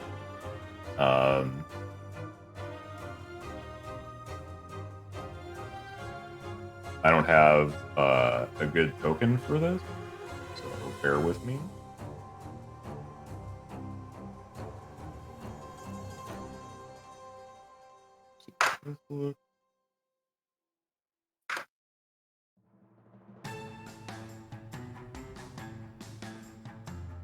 Giant fungal growth emerges from the water, and the remaining group members are going to be able to walk across it without like falling in the pit in between. Yeah, that's pog. Does this thing like grow up next to me as I sit and lie in the fucking water? Yeah, it just grows up incredibly fast. If you want to, see if you can give me a dex check. I'll see if you can grab onto the top of it. That's what I was gonna say. You say a dex save? Yeah, just give me a dex check. Like not a dex save, a dex check. Not a save, so whatever your modifier is. Yeah, we'll say you do it. You can put yourself on. Yeah, we'll say you're on top of that bad boy, and you can cross over without having to pay a penalty to climb the wall. Worked out in the end.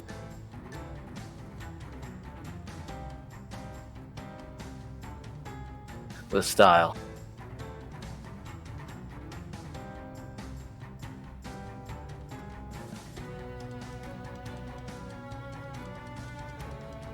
That's all. I think. Oh, did I need to take the 5 extra feet? But it's Alfor's turn.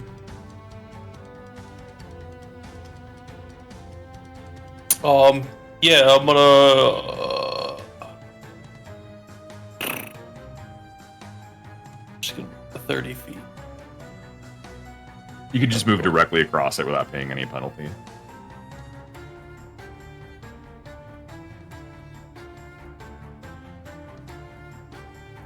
That's like right at the edge of the other cliff, essentially moving across him 30 feet, so. And God, that's just like I don't think there's anything else I can do.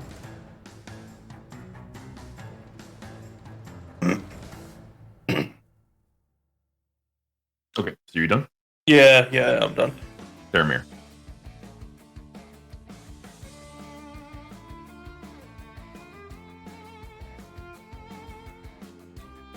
It's a chase. Let's keep up the energy. Faramir. Sorry, I was measuring. I'm moving up as far as I can. I'm following my boy Percival. Okay. I heard him. I heard his voice echo down the hallway, and it filled me with confidence. Zara, what are you doing? I'm gonna go 25 this way. Can you reveal the hallway? Oh, yes, I can.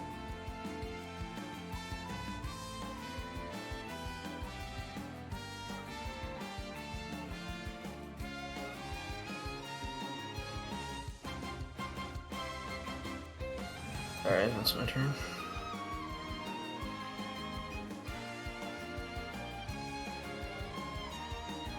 Who's after you? Warrior.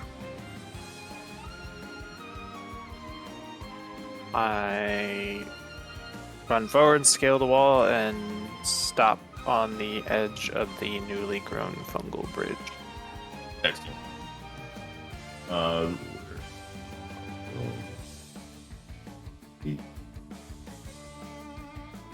The group manages to make it to the edge of the wall, but cannot quite cross. The dragon, as it moves forward past Celeste's spell that she had cast, magically ensnares the beast. You could see it kind of step on this rune, and the whole cave sort of lights up from that point. And it is magically like gravity is grounding it to the ground, buying you a little bit extra time. Percival.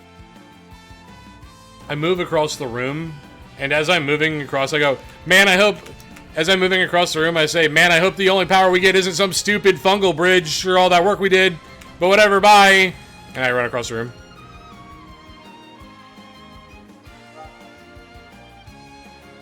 L4.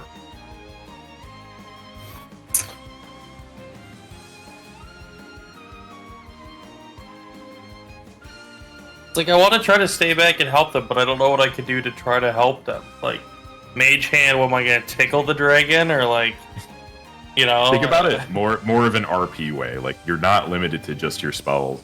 What Ben did earlier to assist them getting across the bridge is totally valid here. Given in a situation that you're in right now, is there anything as a wizard that you could do? Yeah, creative writing some shit right now. Can I think about it for a little bit? But yeah. We'll save your turn in order, and we can come back to you if you want to. Yeah. Okay, Theramir. All right, I'll move into the room and take a quick glance at the statue, just kind of shudder a bit and keep moving on. Look at it. Ugh. It's I know my place. Sarah. I'm gonna shout back towards all the people by the bridge. We don't have time to waste on a false god. We gotta fucking book it down this hallway. And I'm gonna dash down this hallway. What do you mean I already got them a sweet mushroom bridge? Yeah, what a powerful god. Yeah, I mean, it sucks a lot, I agree.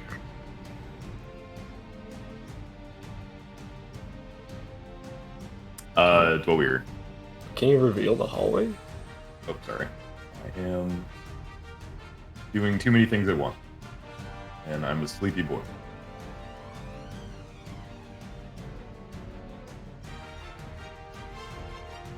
I'm really testing my knowledge of this dungeon right now. I don't fucking remember which way it was. That's the point.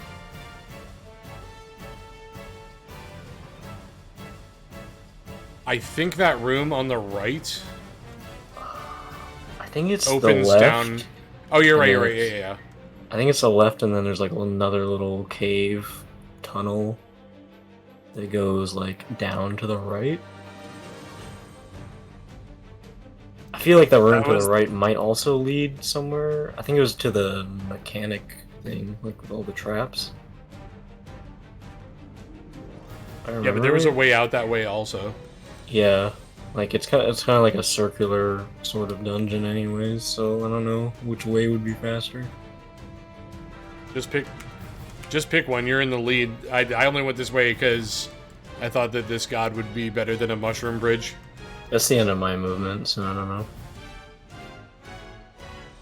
Alpha, are you ready to go? Or do you need another minute? Oh god, no, my brain's not working right now. All good.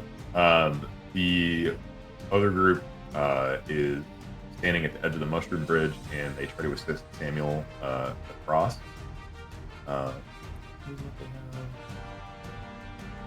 Just say that they land on the other side.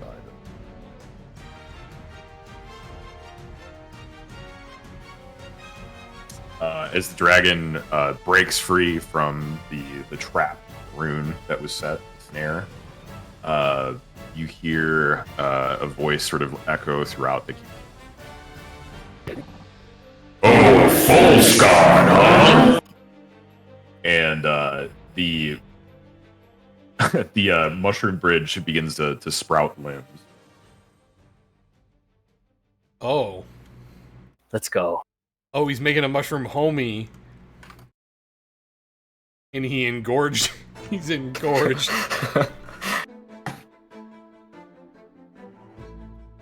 The dragon rushes forward to move into the group, and the giant myconid that starts to grow in the middle of the room, like spreads its many limbs, its newly grown limbs out to catch the dragon and prevent it from crashing into the party. He locks it in. If they're both like locked in combat with one another right now.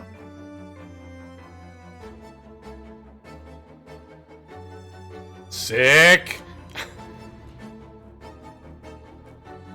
Man, I did not just expect to see a giant fungus monster fighting an undead dragon going in tonight. Percival, what do you want to do? Or I guess we could ask Alfor again. Alfor, what do you want to do? Well, would I be able to do like make something like either some sort of illusion or like mirror image type thing, like, or is that would be outside of the range of what I can do? Give me your exact intent. Like, what is the exact thing that you? Well, it was just something like if it would be a mirror image type thing, like just to like it looks like a person, but it's not a person, obviously. But I don't know if there's like in the spell book if there's actually like a mirror image type spell or anything like that. Yeah, there's dragon there's isn't- illusion. Yeah. That dragon isn't like seeing us. It's like it's being driven by another guy. Yeah, but he is seeing through that. Oh, he sees. that creature. Is he seeing through the creature's eyes? Yeah. Oh. So he doesn't necessarily like if you create an illusion, he'll try to attack the illusion thinking that it's you, right? Like he doesn't know inherently. Yeah, especially 'cause he's that's so what far I was from it. thinking is like, you know, if it takes one instead of moving to chase, if it says, "Oh, I've," you know, like, "Oh, you've slipped and fallen behind" or whatever, thinking it's actually me, but it's not me. It's my illusion. Okay. Okay. So I would, yeah, just create it here on the edge of the bridge.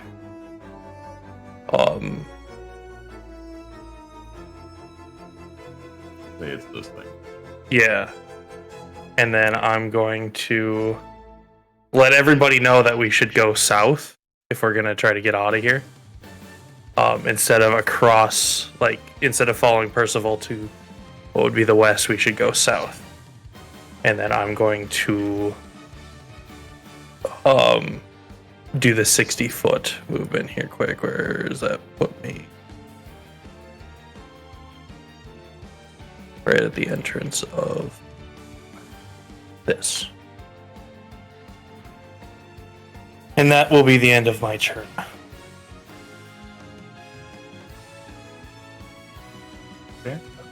Remind me, is it my turn or did he go before? We reset the order for him to be It's at the not very his. end. Yeah, he was at the So end. There. it's Percival now, and I yeah. go again. Thought so. Is the dragon? Well, it'd be the dragon's turn, right? No, the dragon. Dragon's. already Oh, just in left. combat. Okay. So this is 20. See, there you go. Yeah, it's my turn.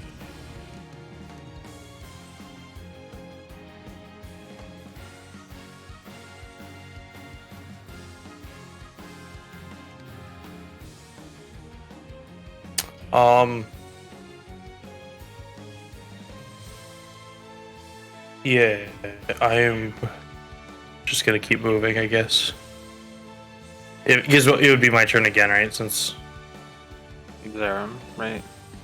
It's Percival, Alfor, Theramir. yeah, just because I didn't go last time. Yeah, I'm we gonna- just so- reset the order for you to be last, so it'll be you would go. Yeah. Yeah, I'm gonna move up here, and that'll be it. Yep, and I'm moving up. Isn't And that door still open, or did someone close that door on our way through? This one. Yes. Yeah, I didn't reveal it. My bad. Oh, I just didn't know if it was if you meant for it to be closed. We'll see. You can look in there. And I moved up, and since I'm in the other room, I all I heard is just sounds. I had no idea that there's a mushroom creature. I'm very confused. Part of me wants to just take a gander over there, but I've lost too much blood. I need to keep moving. You've had a rough night. Yeah. Yeah, I'm good.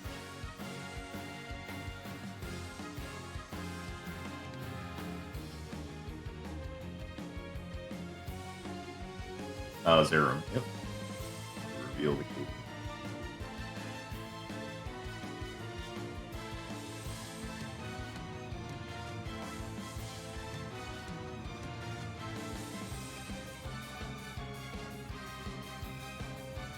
Yeah, that's my turn. Warrior. 50 yards this way.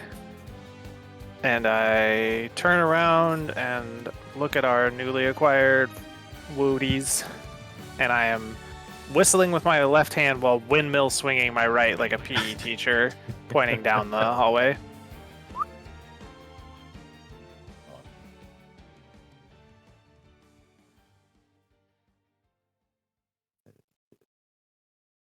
About yay.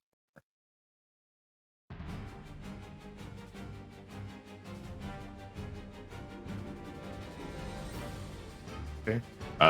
The dragon is locked in Mortal Kombat with the giant mic in it, and it's like its clawless talons like are easily ripping like into its flesh, and spores are flying everywhere, and like this myconid flesh is flying everywhere. The newly formed creature, while well-intentioned, is still not quite a match for one of the largest dragons that you've ever seen or heard about seeing.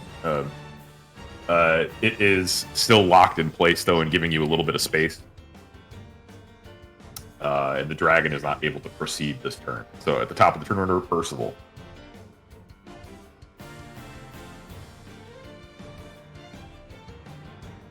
Done.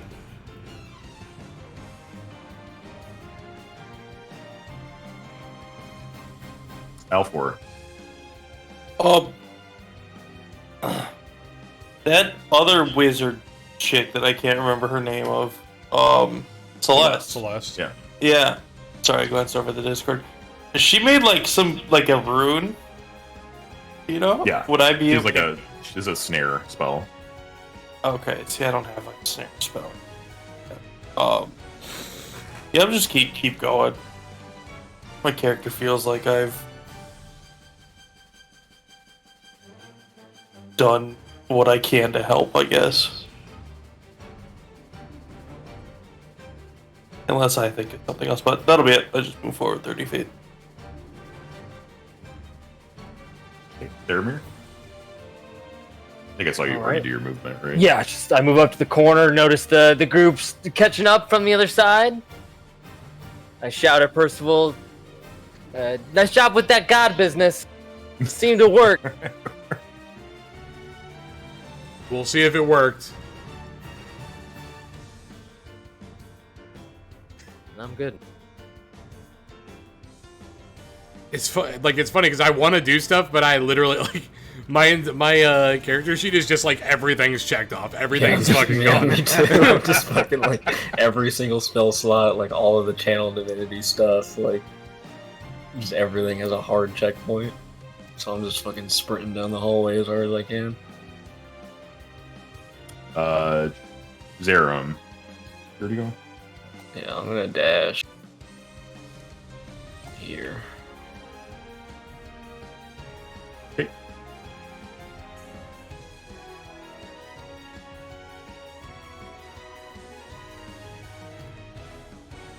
Dwoir. Okay, let me measure here. 5, 20. I end up right next to Percival after high kneeing it down the hallway. Okay. And I catch eyes with Theramir and Percival. Let's go already! I was just summoning a god. I'm bleeding. The Wodies follow in close pursuit. The Wody squad. Wody squad.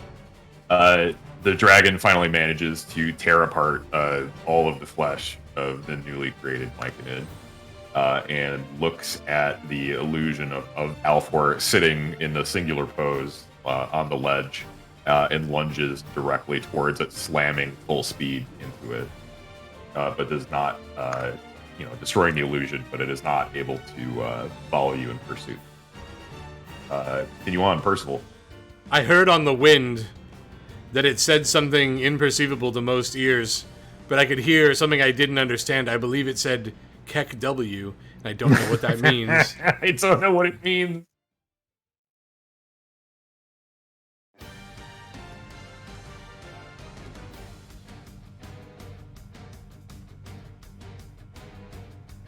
Next. I'm good. Alfor. Oh shit. My mouse the wrong way. Oh, let's go. Ruin this. Going to dash all the way forward. And that's it. Just keep on trucking. I know, by the way, I know we're going long here, guys, so my apologies, but we should be No pretty close one to done. is complaining. Yep, moving along. Let me know if you need to. But okay, Theron, you did your move. Yep, moving along. Anything you special you're reveal doing? for No, just Zach? running. Yeah. I need you to, because I am trying to remember the fucking map. God, that Amanda. fucking hallway's gonna stress me out. That's the point. Okay, whose turn was I this? am Who just an moved? asshole. It's Zeram's Joyers. moved. Okay, Zeram just moved. Oh, Zeram and then Joyer, sorry. Okay.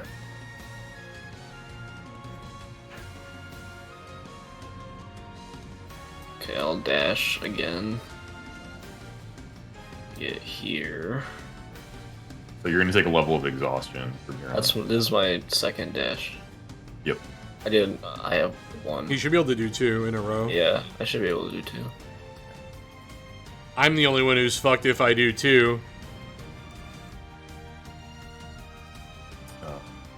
More reveal.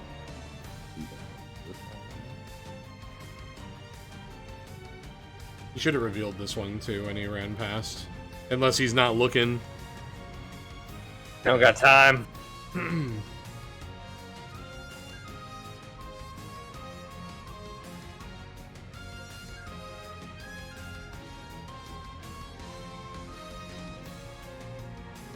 That's my turn, by the way. I know these are weirdly revealed, but Oh, that was good. you know what I mean? Fuck, I don't remember which way it was.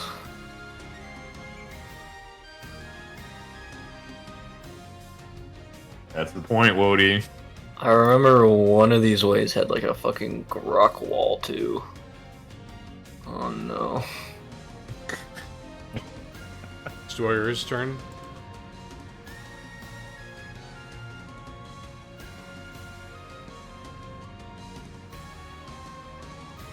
Move down here.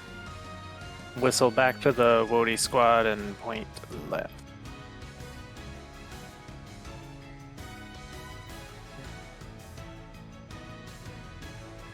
We're all gonna dash.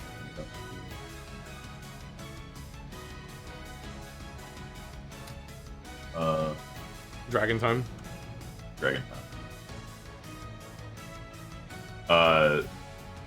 the dragon, instead of making a direct line to follow you down the hallway, starts moving towards the spout of water and tries to squeeze itself in between this passageway in between the cave, like the natural cave formation, like this little lake.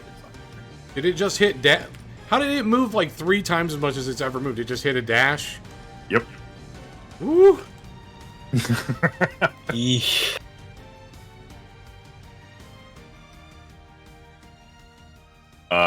Personal. Yep, done. Out for it.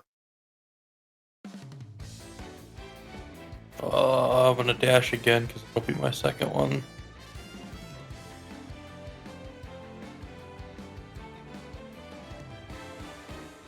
Dashing right along.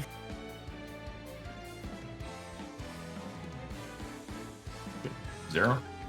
Hoping the people in front of me are going the right way. Fuck it, I'm gonna go here. Uh-oh.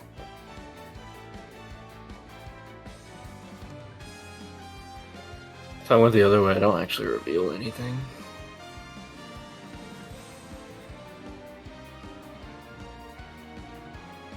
I don't think that was the right way. It depends on which exit you're going for. I don't remember if like all these passageways were like just bricked up with rocks or. Bricked No, up? there's a second exit that is like down and left from where you were. Stop metagaming. I have a photographic memory. Bad.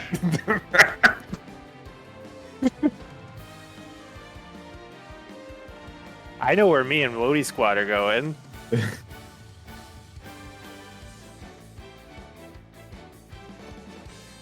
I'd be very surprised if anything happens to Zarim at this point. He's somehow miles ahead of us. I think it's your So turn, you- Finn. Is Oh, it? wait, no, it should still be No. Zarim's. Didn't you just do half of your movement already, though? No, that's the whole movement. Yeah, then it's. Oh, then I it's didn't know Finn's you were turn. done because you didn't say anything. So you're done. My bad. Well, What were you?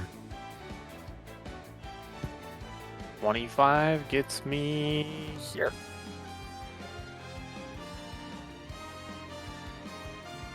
And that's me. Done. Do I get, like, Constitution? Is it... By the way, I think that halflings and dwarves not having 30 feet fucking sucks. You have 30 feet for forever from now on. Wait, what? You get. You have 30. You have 30 the- feet movement from now on. Your cons like addition +1 dashes in a row before you get exhaustion, is what Zach said.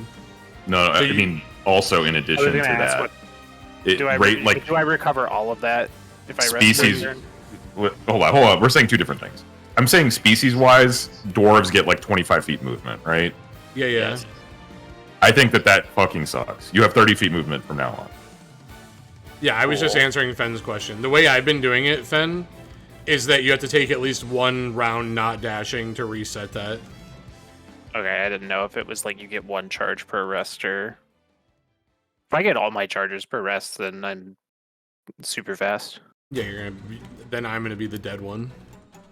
Yeah, Yeah, probably. like, technically, just Fen is just the fastest one here because he can dash 4 times in a row without having to take a normal move. Yeah. Wait, I can go 4? Yeah, Yeah. it's your +1. So you're +3, so you'd be Oh, 4. Nice. Dragon time. All right, we're still running Dragon Time. Go. Are you done? We're Yeah. Okay. Wait, or you were. I already moved the Lodi squad. What the fuck am I doing? The dragon swims through the passage underneath and begins to emerge from the lake underneath here.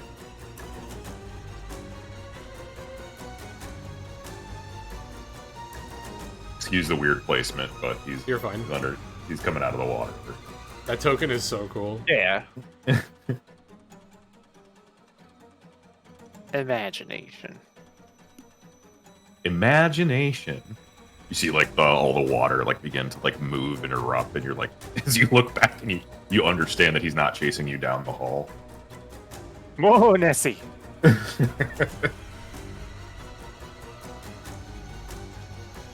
Percival. I yelled, does anyone even remember the way out of here? I was hoping you did. Dash distance. Next. Alfor.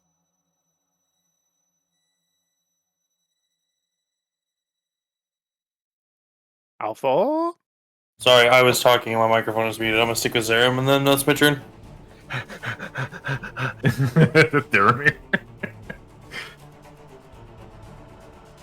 You're dashing up there. Yeah, that was me dashing. I'm done. Okay. Sarah. I'm gonna dash and peep down this hallway real quick. The one that's to the right of where I am. Your token location didn't update.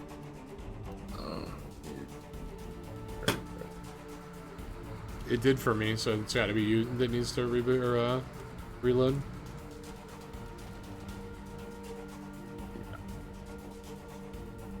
Oh, reveal.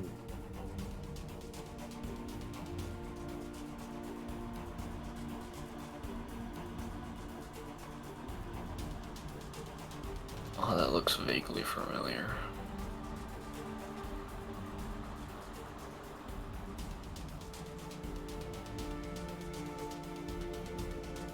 Alright, we're just gonna commit and go down that way. That'll be my turn. Okay. Dward. Renting.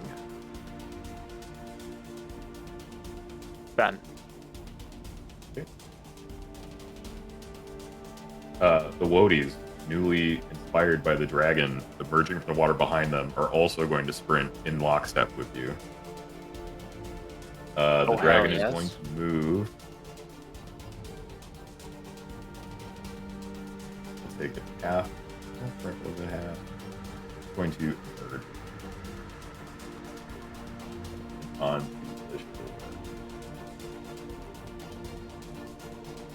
close pursuit.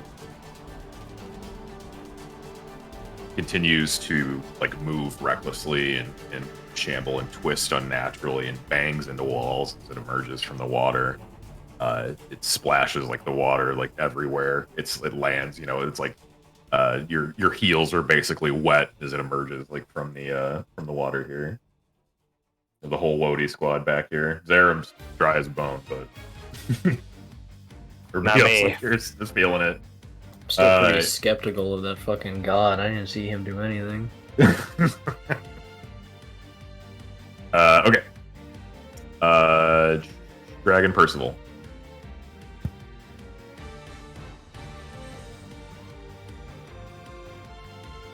That's my turn. Alford.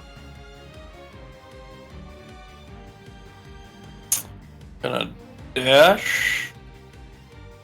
That's it. You tapped on dashes now. Wait, I thought the way Rob's been saying I did move 30 and then it resets. No. Unless we're all misunderstanding that then. No. So you have, imagine you're running at full tilt, right? Your constitution modifier is essentially like how fit you are. If you continue running at pace for 6 seconds, it doesn't renew your ability to sprint. So you can still sprint. You'll take a level of exhaustion, which means that you are taking disadvantage on any rolls that come. So you're saying for every time I've sprinted past the very first time I ever sprinted, I need to take exhaustion? Then I have like 5 stacks of exhaustion. I'm pretty sure I didn't realize that. I wasn't keeping track of it. Yeah, you have exhaustion. We'll just say that because I wasn't clear on the rules. But you have exhaustion for sure. I think like everyone except literally everyone would have it. Yeah, I have not been keeping track of it because it's too many things for me to keep track of. Yeah, how I understood it was like we can dash and then walk like a normal speed and then dash. No. Yeah, you are running full tilt for your life. We're not running, we're walking. That's the distance we can walk. Rob, you don't run full tilt for your life and then all of a sudden you But no, the distance we can move is it's walking. Right? Like the distance like that move. You can't rules lawyer me on this right now. The rules that's why right I'm trying now, to understand. Yeah, you don't. It's the rules right now are you've exceeded your number of your Constitution modifier. That's the number of dashes that you get in a chase scene, right? So if you can continue to dash, but you have a level of exhaustion, which means if a roll comes up, you are tired. That's all it means. You can continue to run. It just means that you're tired. It's not a rules lawyer thing. I'm just trying to understand the time phasing of what's happening. Correct. Yeah.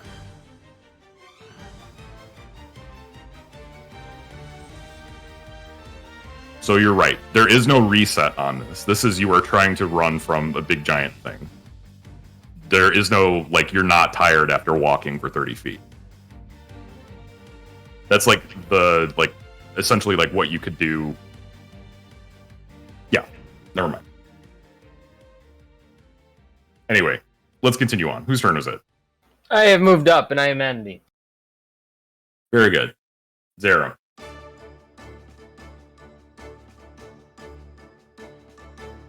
Alright, that's my turn.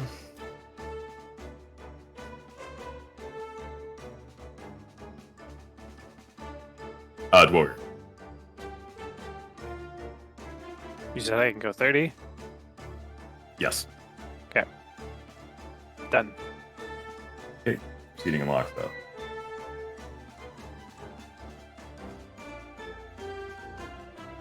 And I am tapped on dashes, but I believe I am the only person. I've dashed 4 times, so I think I'm the only person who doesn't have exhaustion right now. Okay. Don't know about the Woody squad. The dragon is going to run up and full speed, like, run into, like, the side of the cavern. So everybody that is in this rectangle, the natural cave, we'll just say the Woody squad and Warrior because they're right in the natural area. We'll have to make a dex save. So Warrior, just make a dex save for me. Does this count as an effect I can see? Or do you want to say that I can't see it because it's like the whole cave? I think it's just this little natural section right here, and that the other parts that are further ahead are not affected by it. You could see it coming because because you have the opportunity to save here. Let's say like you have your natural reactions, you could dodge something. I'm asking because I have advantage on deck. I have advantage on effects I can see. Yes, sure, we'll give you advantage. All right. 16.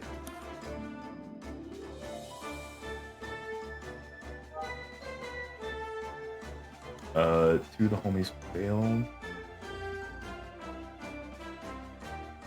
You save, by the way. You're able to like dodge out of the way from like a falling part of the cave collapsing in. Yep.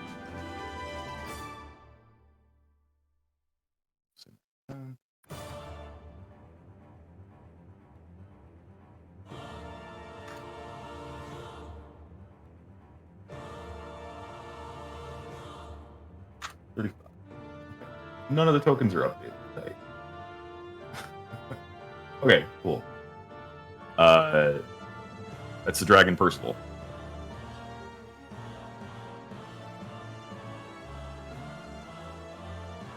Done. Alfor. Oh, I need the cave shown.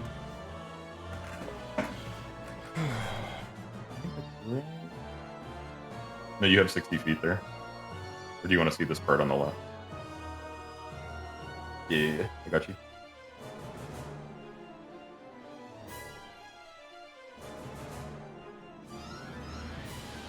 I'm good.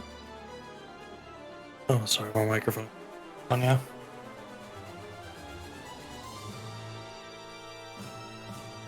Deal. This is the storeroom where you met the Crimson Lion recruit earlier. And we're initially down the hallway. You guys ran past.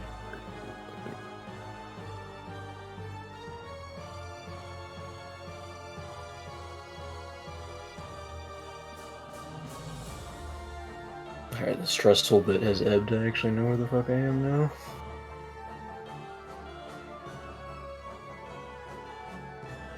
That little, like, natural cave, like, pathway into more labyrinth nonsense fucking threw me off for a sec.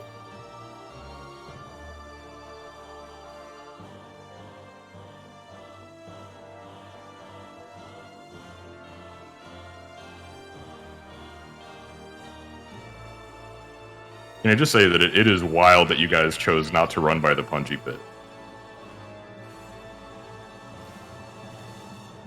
Run by the what? The Punji Pit. You mean the cave grass? Yeah. I've already touched enough of it.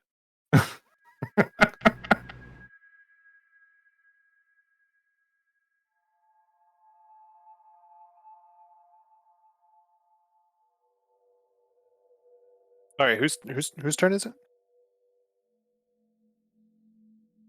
Zerum, Warrior. Yeah. Is it me? Yep. Okay. Boop, boop, boop, boop. Running up the hallway. And I turn around and yell at the Wody squad, better get a move on! Okay. They're following you. 30. It continues to try to like squeeze through this like little opening, and it's like snapping at your heels.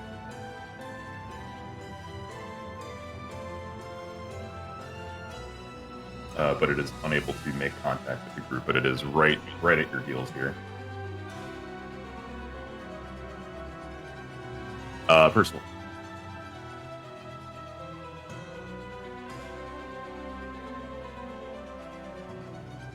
Done. Alfor.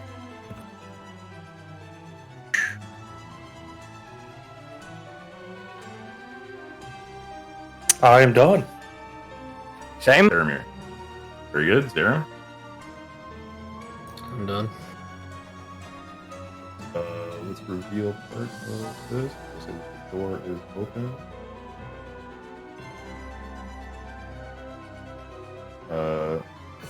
First of all,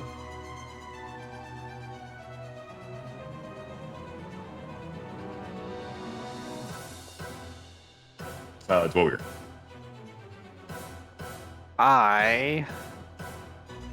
Ooh, okay. I wanna improvise an action before my movement.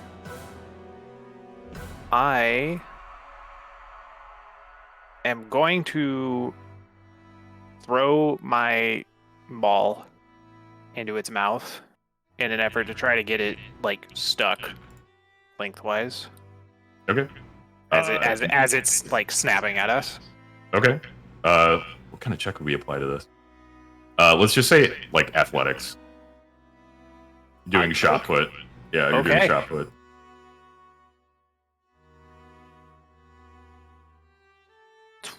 12. Let me check something.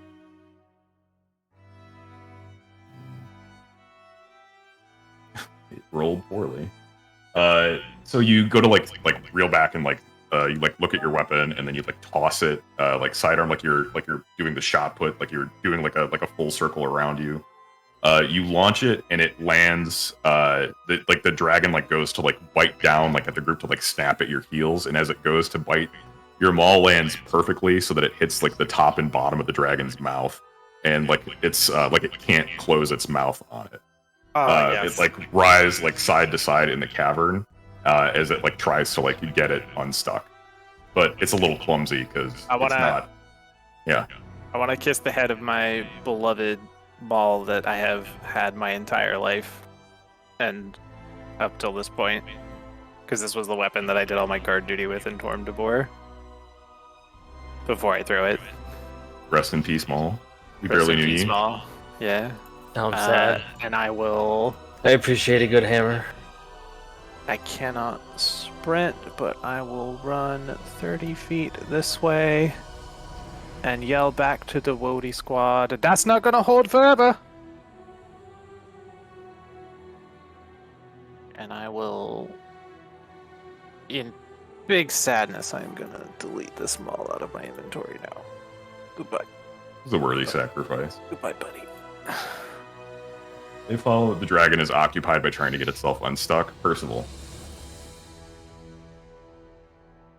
I am going to improvise an action where I cast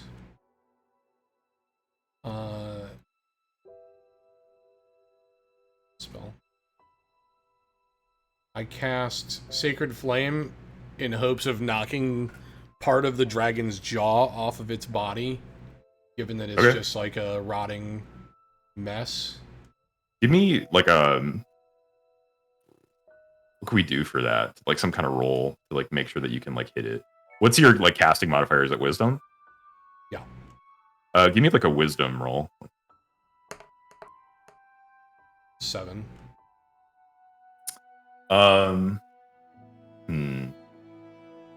That feels like a miss even to me. Do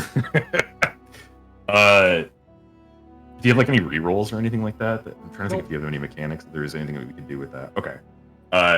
You want to like I guess like you do the same thing where you like sort of like wind up and like punch the ground and then the ball like moves forward like towards the dragon. Yeah. It spirals towards it, but doesn't quite make contact with it. Instead hits the cavern above it. We'll make it do this saving throw. Critical fail. Okay, so you hit the cavern above it, and it causes like a partial cave-in, like as well. And the dragon is still stuck there and trying to like writhe free. You bought yourself like a little bit additional time. I need reveals on both sides of me. Yeah. I got you. I still have 15 feet of movement.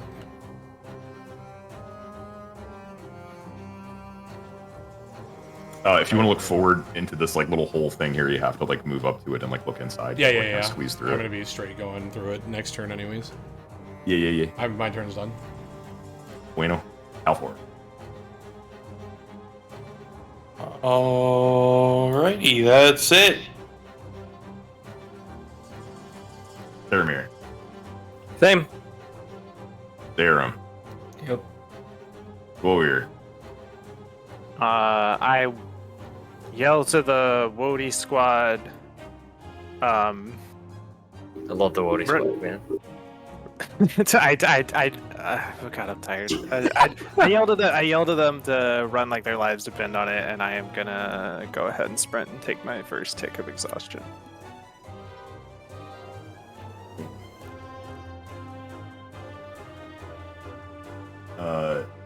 They go to run, so they are starting to run like full tilt ahead. Samuel is having some difficulty keeping pace, but the other members of the squad are able to hoist him back up and keep him moving in lockstep with the group. Dragon, you bought yourself like an additional round of space. First of all.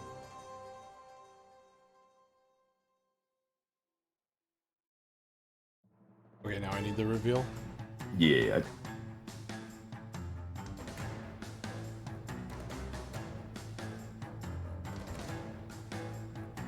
My turn. This is a 15-foot wall. You'll need to spend some time trying to climb it. Alfor.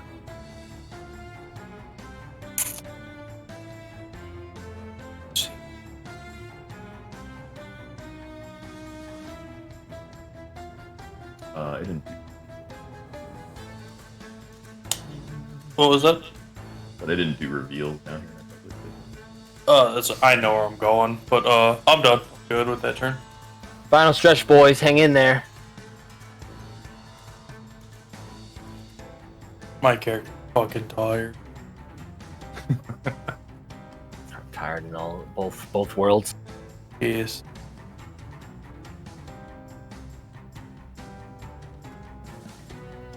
Okay, cool. Did everybody just go except for Dwyer? Yeah. Okay, Dwyer, go for it. Is it extra movement to get through the hole or no?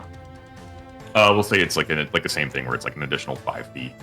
Okay, I'm only able to get to here then.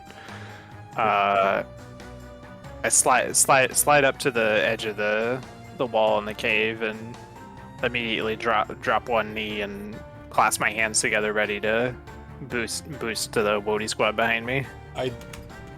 I tell Fen that I'm gonna get to the, or I tell Dwyer that I'm gonna get to the top and help people up from the top. And just let me see, where's my 5e? Hold on, sorry. Reference. Yeah. That's me doing like a ready action. Okay. Is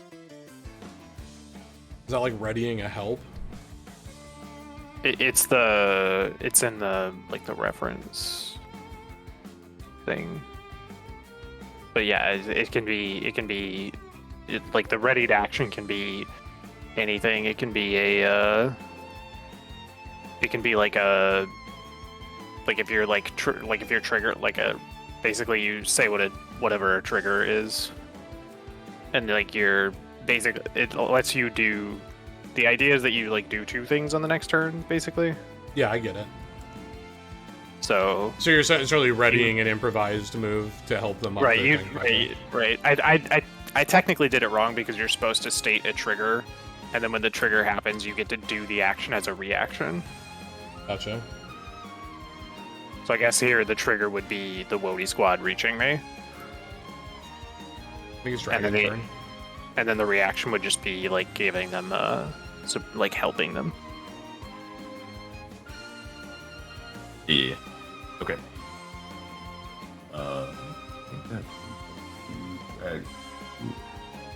Where in Samuel's arm did he get it cut off? Is it like his hand or like his whole arm at the elbow? Like above the elbow. So like in the bicep? Yeah. Okay. Dragon is gonna be running full tilted now.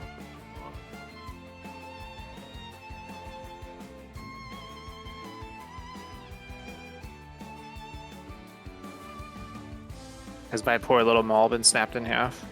As it like frees itself from the rubble that was caused by Percival's spellcast earlier. You can hear it. You like look back out through the hole and you see it like come down and like snap like a twig in its mouth. I have to hear it and I have to see it. Oh no! I was out of line of sight. Go ahead, Percival. So you said this is 20 feet of wall? I said like 15. So basically, what we'll just say is give me. Here. Oh, I can't. Give me an my own athletics token. check here I can't to make sure that you can climb it first. I'm going to do this for everybody. So this is like climbing a rock, like a massive rock I moved wall. my token to a place where I can't actually control it. I got you. I think were you right here? I'm like, right. Yeah. You said I need to do an athletics check? Yeah, just give me an athletics check first. 13. Give me another one. We'll take the highest because Dwarrior is helping the homies out. Yeah, 13's the highest. Okay. Say you're fine. So you were able to make it. Okay, my movement's gonna like caps out here, and I'm gonna ready an action to like grasp people coming up the wall. Got it. Okay. Cool. Alpha. I'm just gonna move it down this hallway.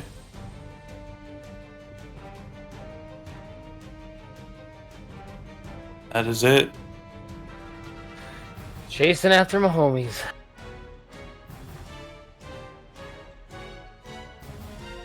Okay. You guys want? Where did you go? Okay. Do the reveal.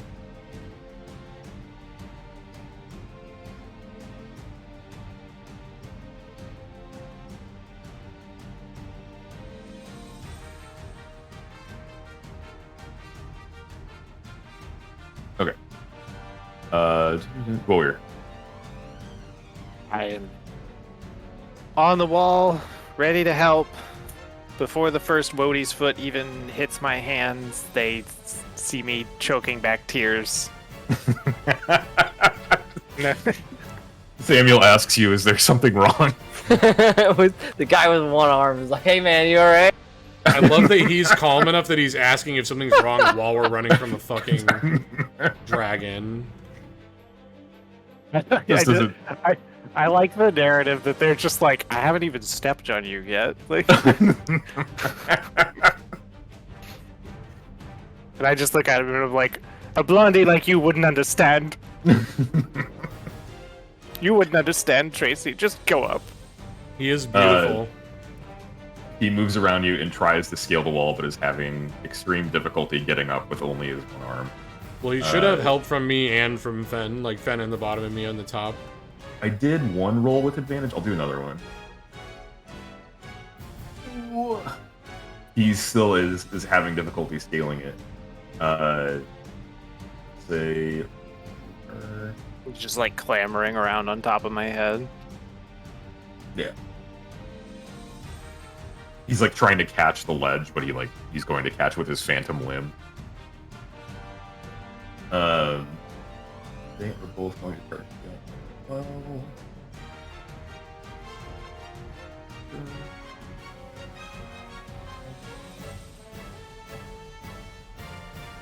sorry, it's like a series of 20 rolls.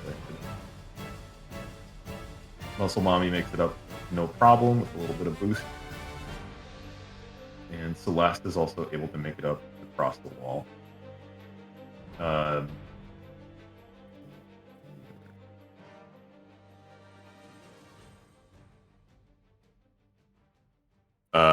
Thomas manages to squeeze through the passage and looks out and sees that the dragon is still like on its way in.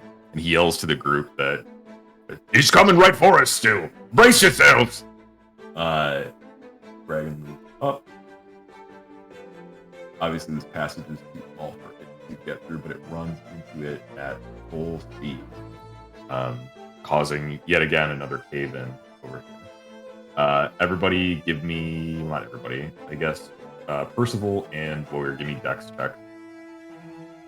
Okay. Do you want me to just roll regularly? 18. Do you want to have my advantage cancel out with the exhaustion, or do you want me to roll disadvantage? Roll disadvantage. I'll have to roll disadvantage. I might be in big trouble. 13 and 18. 13 and 20. So 13. 13. I'm sorry, say is that did I roll? Hold on. You rolled a 19. I'm sorry, it's 12 and 20. Yeah. Sorry, I saw got my roll confused with Rob's roll. Okay. You guys are both able to shield yourselves from the falling rock. Give me a second for 20 rolls right now.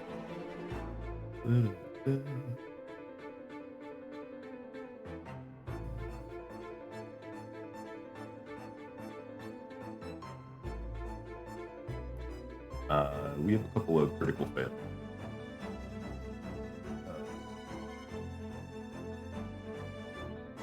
Oh no. One of the rocks falls and lands on Thomas, pinning him to the ground.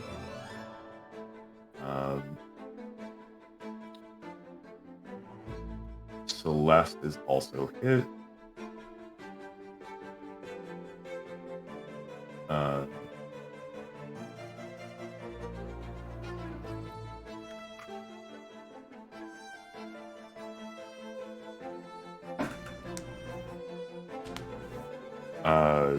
Thomas is pinned, but seems okay otherwise. Celeste is gravely wounded.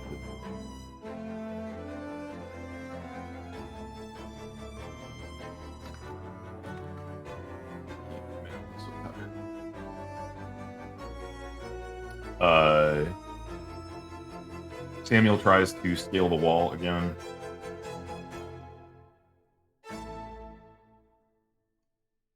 And is able to catch the ledge in his proper hand and manages to make it up with the rest of the group. Odessa assists Celeste back to her feet. Thomas, recognizing the situation that he's in, tells you to leave without him. And tries to, like, jam his tower shield, like, into the opening. To like try to make like a last ditch sort of like, you know, like to buy you time before the dragon breaks through.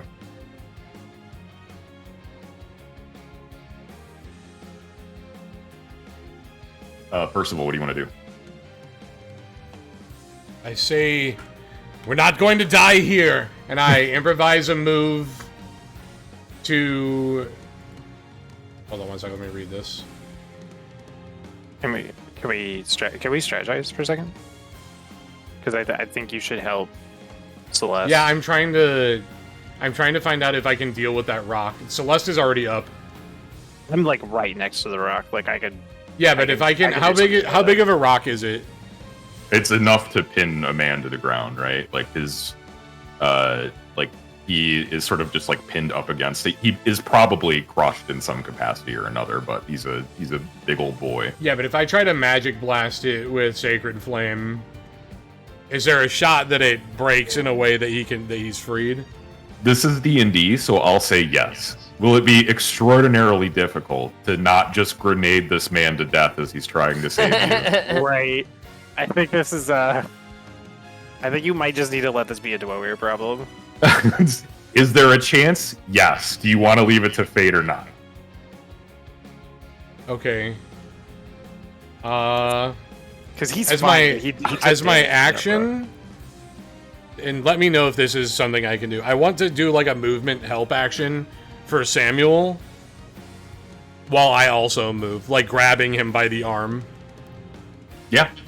And I try to move us both my movement distance. Yeah. As my action and movement. So I'm gonna move him down by me. And I yell back to Odessa and Celeste, "We need to get out of here." Isn't Celeste like unconscious? No, but Odessa helped her up. She's gravely wounded, like she's openly bleeding, but she's not unconscious. Oh, okay. I misunderstood what gravely wounded meant. I thought that was her like running out of health. Yeah, I mean, you interpreted that right, but she's not unconscious. Okay. She's real close to it.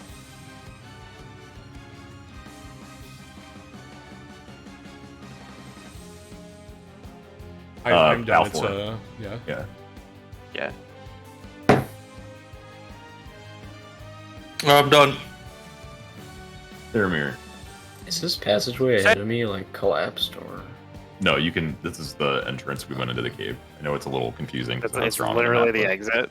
I'm beelining to the exit, baby. I'm pretty sure you can just sprint to the exit. That's what I'm doing. See ya, nerd. Yeah, that's my movement. Yeah, but who said that the chase ends when we're out of the cave? It's just like blowing all these caves up itself. If we get out of this cave and the dragon is somehow still, because it can't get through this tiny hole that we went through. It's functionally stuck. Yet. Yeah. Well, I'm prepared to die if it makes it out of this now. Like if it just like, you know. God, what's the? You should have just let me fucking. You should have just let me fucking magic that rock, my man. Rodon? Yeah. If this dragon Rodon's this fucking mountain, I'm just prepared to die. Like. I'm prepared to die in a fiery cataclysm. I'm okay with it. But before that, yeah, we're gonna roll the rock off of Thomas McBeardy and onto the tower shield that he has plugged the gap with. Give me a strength check. Can do. Let's go, dude. Oh, let's go. It's game time. 17. Oh, you do it easy. You do some dwarven squats and then just roll that shit right off and onto the tower shield, effectively pinning it against it, like into the cave and making like a really solid sort of barrier. Awesome. I want to clasp hands with Thomas McBeardy and give him a wink that I respect him for his fighting skills that I had to endure earlier. He tell him not today, Wody. Wody, you son of a bitch. Yeah, he has you the muscle high five, the Yes, flex yes. high five. Yeah. What is it? Oh my god. That shit rocks. Oh, Not that's a the high first five. thing I but, thought of. Yeah, the muscle handshake. I don't know what it is. What, from Rocky? And then No, from Predator. Yeah, for Predator. Dylan, you son of a bitch. You son of a bitch. Yeah.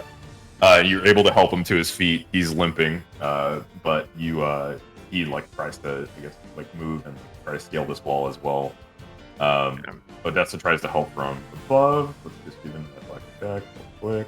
Am I able to move up the wall as well, or? Yeah, they're able to pick you up between the two of them. Okay. So when you can I get? Yeah, we'll say with everything that we here? just went through and pinned that you have enough time, even with some failures, that you're able to get up. Okay. You have successfully stopped the dragon and escaped from its clutches. I'm assuming everyone is going to move to the outside of the ruin at this point. Oh, we're Well, spread. aren't we at different places on the outside though? You are. Yeah. So like, Fen, myself, and the Wody squad will be out this exit, and they're out this exit. Correct. Yep. We're booking it out this cave. Pay no attention to the dragon's blood. Okay. Oh. Gosh, I just want fresh air. So you're running towards the exit, and you go to take like a big breath in of relief, and what you're expecting, the sort of like cool inside air of that ruin, is instead like a hot, damp, like moist air, like you're in the middle of a jungle. When your senses come to and your eyes adjust to the light, you can see. Oh god damn it.